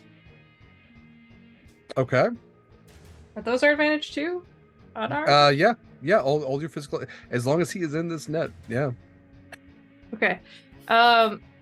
Just 15 hit too. Yeah, AC of 13. Oh, unarmored, correct. Okay. Indeed. And then that's 5 more damage total. They're just little Alright. punches, all right? Just a little- Just five. just socking the hell out of him for sure. Fantastic. Anything else for your turn? That's it. Beautiful. Velma, back to top of the order with you. All right. How's he looking? Pretty rough. Gonna be honest, pretty rough. Not great. Heck yeah. Not a great day for this guy. Good Lost thing- a bunch of family members, you know. And I'm sure he doesn't have any other boss phases or anything like that. Okay, let's. We'll see if he can get to them. Oh boy. All right. Well, let's roll to stab, or not stab, Okay. crossbow. That's a 18. That hits, right? Oh yeah. Excellent. So we're gonna roll a d6. We're just gonna roll 4 d6s. Why haven't I been doing each separately? That's 12, 13, 14, 15, 16, 19 damage. Okay. Anything else for your turn? Where are my bonus actions down here? I'm gonna do. Can I bonus action hide, or are we not in a situation where I can do that? I think you are far enough back that you could like go around the corner and Yeah, I'm going absolutely hide. That little Yeah. alcove, and I'm Yeah. gonna bonus action hide so he can't hurt me. Okay. Beautiful. Anything else for your turn? Nope. Awesome. Okay. With 10 hit points left, he is going to use Ghost, which allows him to become incorporeal. As an action, he enters the ethereal plane and cannot affect or be affected by anything on the material plane. Start of his next turn, he does reappear within 10 feet of where he entered.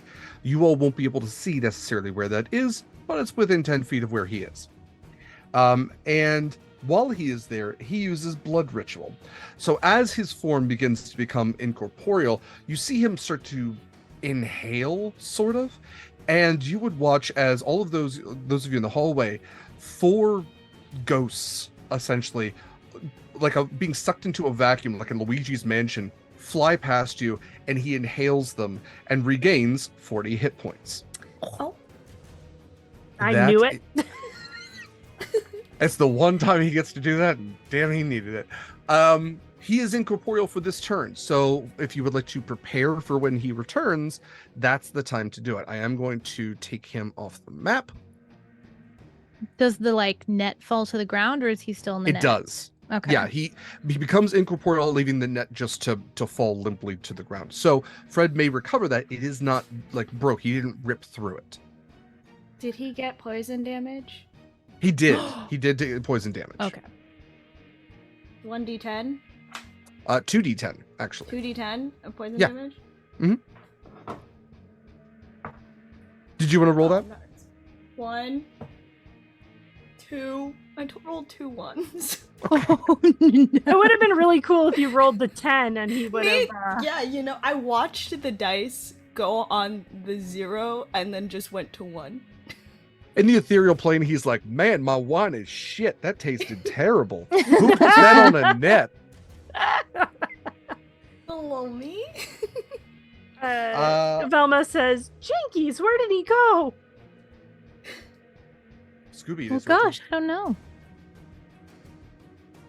Yeah. Scooby is sniffing around. He's gonna move to this other side. You said that we're just preparing ourselves? Yeah, he's going to appear somewhere within that general 10-foot area. You're not exactly sure where. Yeah. I have a question. Sure. Does divine sense only work on the material plane or also on the Think ethereal so? plane? I Okay, think it's great. only on the plane that you're on. Otherwise, That's that what would I be a thought. nightmare. Yeah. Yeah, You're right, you're right, pinging right. from everywhere. That'd suck. Just Cool. find everyone in the Shadowfell.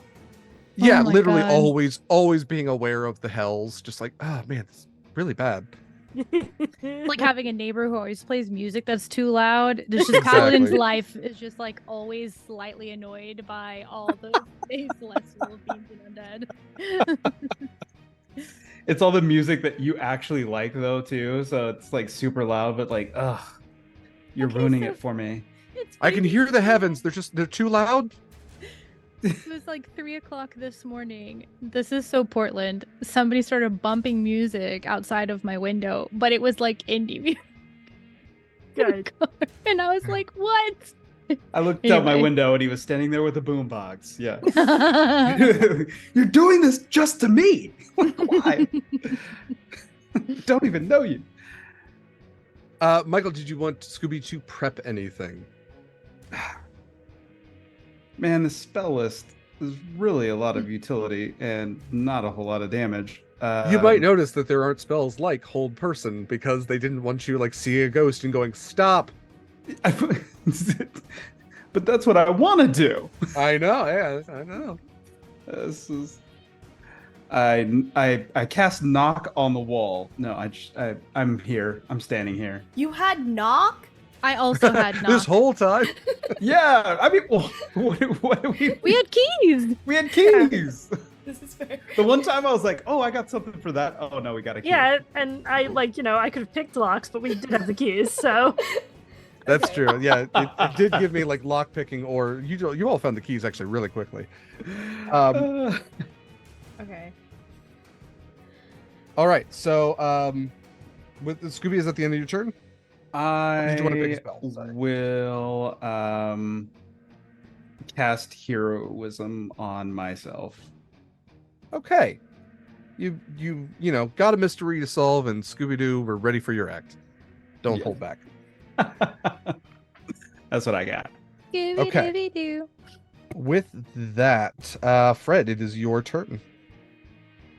Okay, I have another spell. Cordon of Arrows? Okay. I don't know if I can do it because I don't think I have arrows on me. Unless I have them because I'm just Fred with an assortment of things. It's an action to cast, and I can make a little trap in a 5-foot area very quickly, hoping that I could hit. You know what? Yeah, absolutely. Why not? I don't see why it would give you the spell if you weren't able to cast it. So, definitely. Okay, great. I'm just gonna make a little circle around. I'll hit like here, here, here. I get 4 of them. Just like Okay. in a line in front of me. All right. And what happens when one of those traps is triggered? The creature must succeed on a dexterity saving throw or take 1d6 piercing damage. Oh yeah. Okay. Cool. Good trap, Fred. Anything else for your turn? That is it for my turn. Cool. Dafni, it is your turn. I'm going to just skedaddle over here. I feel like we're trying to surround him, maybe. And then I'm gonna prepare 2 Eldritch Blasts to hit him as soon as he pops back into existence. My ready to Okay. action. Okay. Or I guess it's my 1 Alright. Eldritch Blast with 2 beams, whatever. You got it. Yeah. Yeah. Shaggy. Is there anything you would like to prepare? Yeah, I'll spend a key point to do patient defense. Okay. Remind me what that is. It's basically taking the dodge action. Cool.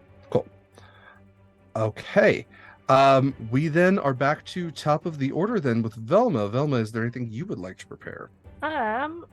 I would like to move a little bit. Gonna while staying hidden, hopefully, sort of come down here into this little alcove. Okay. Just so I'm a bit closer and grouped up with my friends, but not too grouped up, you know? Mm-hmm. And then, I don't know, get ready to shoot him in the face when he shows up. Solid plan. Okay. Those of you holding an action, let me put him back on the map and you all can just fucking Blast him? dogpile this guy. Yeah.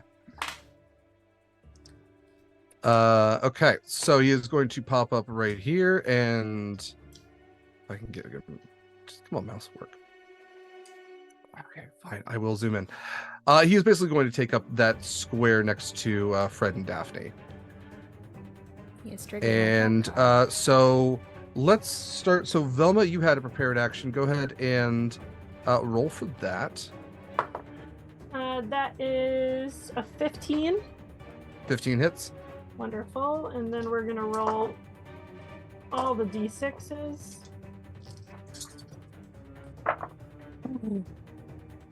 Sorry. 14? 14 damage or 14 to hit? 14 damage. 14 damage. Nice. Okay. Okay. Scooby. Well, what did you had? You cast heroism. That's right. Dafni, go ahead. I'm sorry, Fred. Go ahead and do your cordon of arrow damage. I believe that he is hitting 2 of them. Hitting 2 of them or 4 of them? All 4 of them. From where he is, actually, that's probably 4. Yeah, from where you described they were. Oh, sad face. 1, 2, 3, 4, 5, 6, 7. 7. Okay. Cool. And Dafni, go ahead and fire off your Eldritch Blast. So, the first one I rolled like a 23. Actually, you know what? Counterspell.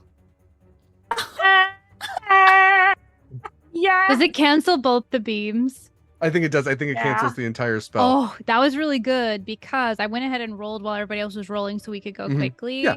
And the second one was going to be a crit. Oh. Oh. I'm happy I did that. Okay. Yeah, very sad. Very sad. Okay, well, that was it for me then. Fair. Velma, it is... How does that work? I guess you got your prepared so it is his turn. So he is going to then cast Vampiric Touch on Dafni, having done the most damage to him so far and being right within reach. So that is going to be... Going to be 15 cold damage for him because I have Arm of Agathis on. That's true. There's a reason why I got in melee range. Let's see if this balances out. So that's 3, 5, no, 7. Is that a dex save or is it a roll? It's a roll. It's an attack roll. So Yeah. I'm going to use. Oh. Hold on 1 second. Cutting word, and take a D minus, 1d8 minus to see if you hit. Oh. Okay. Ooh. Go for it. I love the reaction spells. And that is a 7. Okay. So he Minus had 7. a +6, rolled a 19. So -7 gets you an 18. I think that still hits Dafni. Oh, Mhm. I Okay. tried, guy. It's okay. I'm so prepared for this. Don't worry. I appreciate it. So, and I just dropped my D6, my 1d6. I know. Dafni, you are going to take 12 points of necrotic damage. He regains those 12 points. And yeah, and then he's taking 15. So I'm not Yeah. sure that necessarily. So he lost Okay. 3 hit points. I Sure had did. 15 temporary hit points, so I just still have 3 temporary hit points. And I would like to use my once per day hellish rebuke Yeah. because someone hit me. Yeah. So I point I my love finger at him. tieflings. And he was momentarily surrounded by hellish flames. He has to make a dex save. Okay.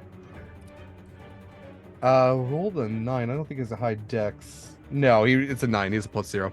14 is the save. Okay, so he takes hold on. Hellish rebuke. Second level or higher. I think on my page it counts this as a second level, so I actually get 3d10. Mhm. Yeah.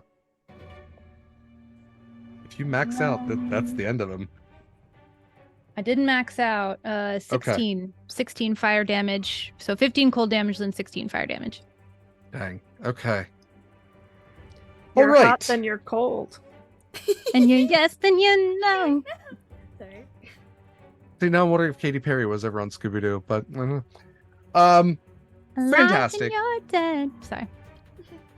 Never apologize for singing Katy. Okay, so I'm Daphne, Scooby. that's Fred. Sorry, I couldn't help it. They came into my brain. I had to do it. I'm done now, though. I'm done. You're incredible.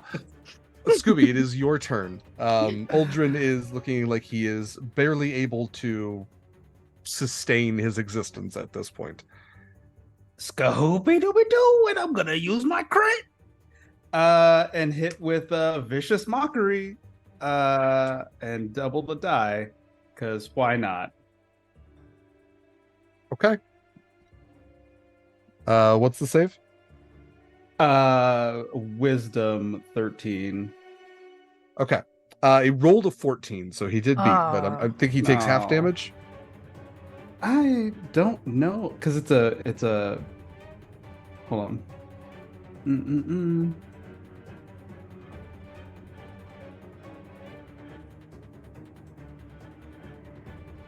I don't think so. No? I'll look it up real quick. But Yeah, I don't think you do, because it's a cantrip. So Yep. yeah. Okay. All right then. I will double check that. What would half damage be, just in case? Could we just say that because I used my crit on it? Yeah. So that would I be just do the half. sure. Yeah. Why not? It's only yeah. So it was 6. Okay. Great. Fred, it is your turn then. Okay, great. I will use my crit and cast Divine Smite when I attack at second level. Okay. All right. Cute. Okay, great. I know how to Get 'em. paladin. Second level, so it's 2d8 plus the d10. Where do my d10? Okay. 4, 6, 10, 14, 28 points of damage. Plus Fred? 3, so it's 31.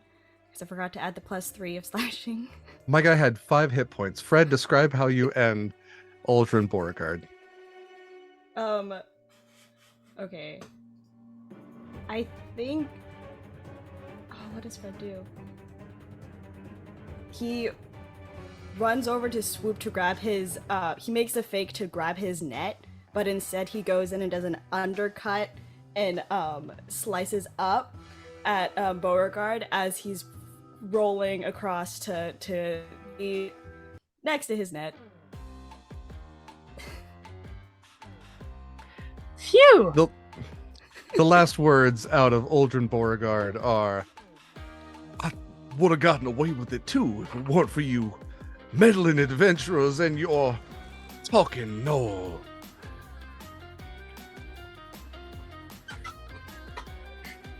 Creepers. Scooby-Dooby-Doo. Jinkies, that was close! Really loses the Was effect it- of Scooby-Dooby-Doo when you're surrounded by corpses. Or does it? Or Real- does it real add to dark. it? Yeah, it kind of makes sense it's a Noel now. Yeah. To wrap this up, the magic in the manor disperses. The house is no longer sealed, and you all are free to leave and hopefully tell some authorities about this. For the love of God, you need them now more than ever. Before you do, you will likely wish to see the, quote, culprit behind the ghost was all along, which I think you all figured out. A quiet calm comes over the room, the only sound of dripping blood. Jesus. Slowly, nope, that's really dark. Okay, your eyes land on the, quote, ghost who you now realize is a mortal person. But who? You reach out to remove a rubbery... Okay, you already discovered it was Caliban. shady lawyer, want to scare you away. Yeah, you all figured that out a long time ago. Thanks, book. You are victorious. Evil has been vanquished, and all that's left to do is claim your well-earned reward, allow any final investigations, and wherever Mystery LLC is ready to leave, this is what you find. The night has passed. The sun rises on another day that you all are lucky enough to survive and see. You exit the mansion, finding the door no longer locked, contracts fulfilled. You have survived. You're rich. Of course, some time passes while a new lawyer is acquired and the authorities conduct a thorough investigation of the premises. The locals are shocked that Uldren would commit such terrible atrocities. He seemed like such a normal guy, they say. Eventually, your names are cleared and Uldren is condemned. You are awarded your prize of 1 million gold worth of stock in the Beauregard Winery, a company which doesn't have the best reputation these days. Nice. So, because the name Beauregard is associated with ritualistic murder, the stocks immediately plummet and you're left only slightly richer than before. Oh well, you've got enough to restock the Clue Cruiser and head out in search of the next mystery. Congratulations, folks. Congratulations to my players on solving this mystery. I just want you all to know, there's a sequel. There's Night of Fright Part 2. We'll do this next year. If you all are available, I would love to have you all back. I will say this now just so everybody hears it. Thank you to everyone in our audience for joining us. Thank you for donating to Patty Aware. I didn't see who won the gift card, but whoever did, congrats. Good job. You did it. Buy some tea. Enjoy it. I'm going to have these lovely folks go around and say a little bit about themselves, where you can find more of them. Please support them in any way you can, even if it means a follow on social media, but especially if they have projects, if they have things that they make, support them in all those ways. So let's go ahead and start around. Ark, if you don't mind starting us out, where can we find more of your lovely self? Sure. Thank you so much, Derek and Eva, behind the scenes. This was so much fun. I'm Ark, she, they, Arcadian Ending, everywhere, and also Girls From These Worlds. I'm on the council over there. So that's where you can usually find me, even though I'm usually behind the scenes. Fantastic. I have caught Ark in a couple of games. Fantastic player. Honestly, I'm so glad that they applied to this, because otherwise I was going to ask them to play in something. So fantastic. And guarantee, Ark, if you're available, so many more games. Katie, where can we find more of your lovely self? Hello, I'm Kitty Quixotic. You can find me everywhere I would like for you to find me. I'm Kitty Quixotic. You can usually find me streaming on my Twitch channel, twitch.tv/Kitty Quixotic, throughout the week and on most weekends. It's pretty much usually where I'm at, and I play in a Sunday morning campaign on another channel, but that's on my, the information is on my channel, so without bombarding you with information, that's where you can find me. Go check out Katie's socials. That's why we have them. Yes. And Katie is absolutely one of my favorite people. Please go support Katie's stream. It's always super chill, super lovely. And you have a new, I can never remember the word, VTuber model? Is that the proper yeah, I'm kind of making the decision about whether or not I'm going to end up stepping into full-time doing that, but I have a little PNG. It's part of the VTubing thing.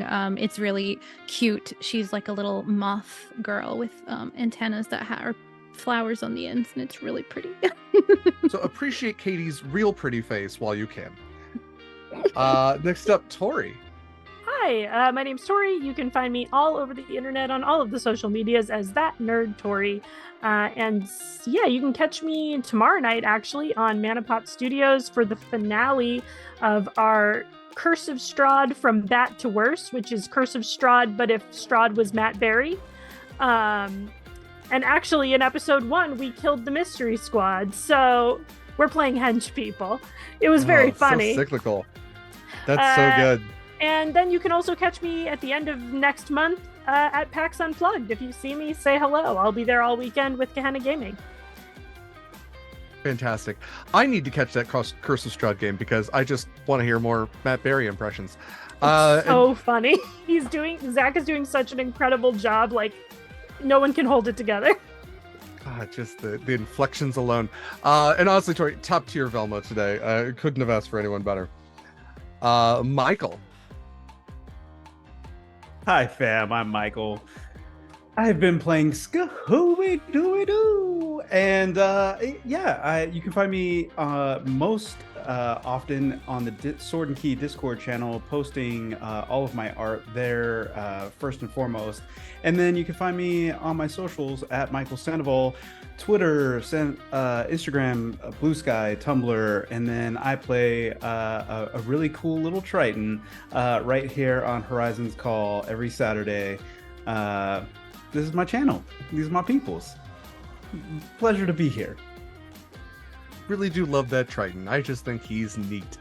Yes, a special thank you to Mikyl for all the artwork that he does. We actually just revealed the full color Humblewood artwork today, earlier in the game that I ran. So definitely check that out. It's on all the socials. He did a fantastic job. And of course, all the artwork for Horizon's Call as well. Last, absolutely not least, of course, Jenine. Hello, I'm Jenine Florence. I use they, them pronouns. You can find me on all social medias with Jenine Florence. You can find me also with One Up Podcast. I am in there Beyond the Furthest Stars. I play Marty Bakunawa.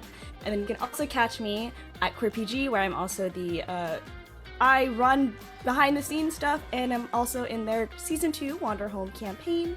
And there might be some other stuff coming in the future from me on that channel. I'm also an actor in the New England area, and there also might be something that's very similar to this one coming up in that area soon that I might be in, that I'm not allowed to say, but I'm gonna say that.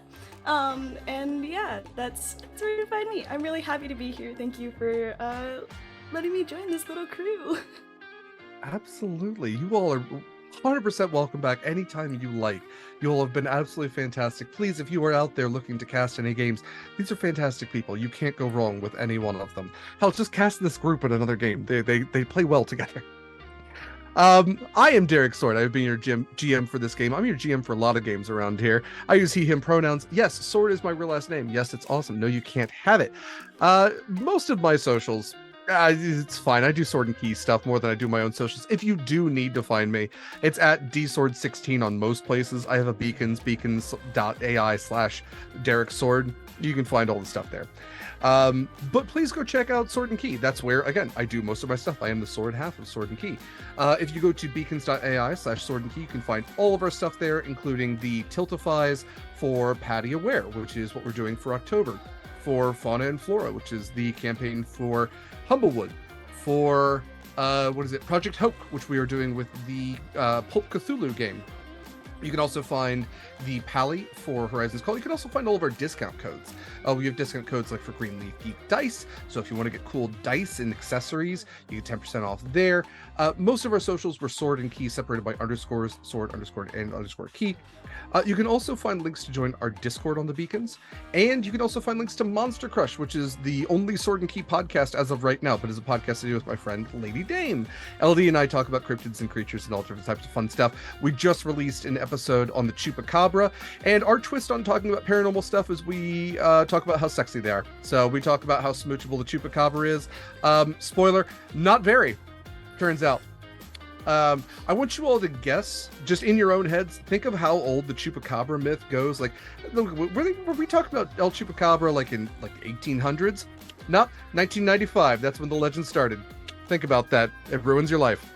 Other stuff for Sword and Key for this month. We are kind of closing out for the month of October for the Patty Aware.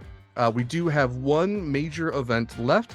That is this Thursday, the 26th at 4 p.m. Pacific time, which is a game of Sunken. It's nautical horror. It is being run by Mare. Definitely check it out. It's always a good time. Sunken is a game where death is the best outcome for your character, and there's so many worse options after that. We also have on our Discord only, we have movie nights that we've been doing throughout the month of October. Or the 27th will be the last October movie night. We are watching the Kristen Stewart movie Underwater, which is just fantastic. Honestly, modern classic, and it should have gotten more attention, but you can't talk about the ending without spoiling the entire movie. So just come watch. You can join our Discord and with the links, you can watch it there. Again, we have the second half of Pulp Cthulhu at 10 a.m. Pacific time on the 28th. That is in support of Project Hope. After that, at 3 p.m. Pacific time, is Return of Horizon's Call.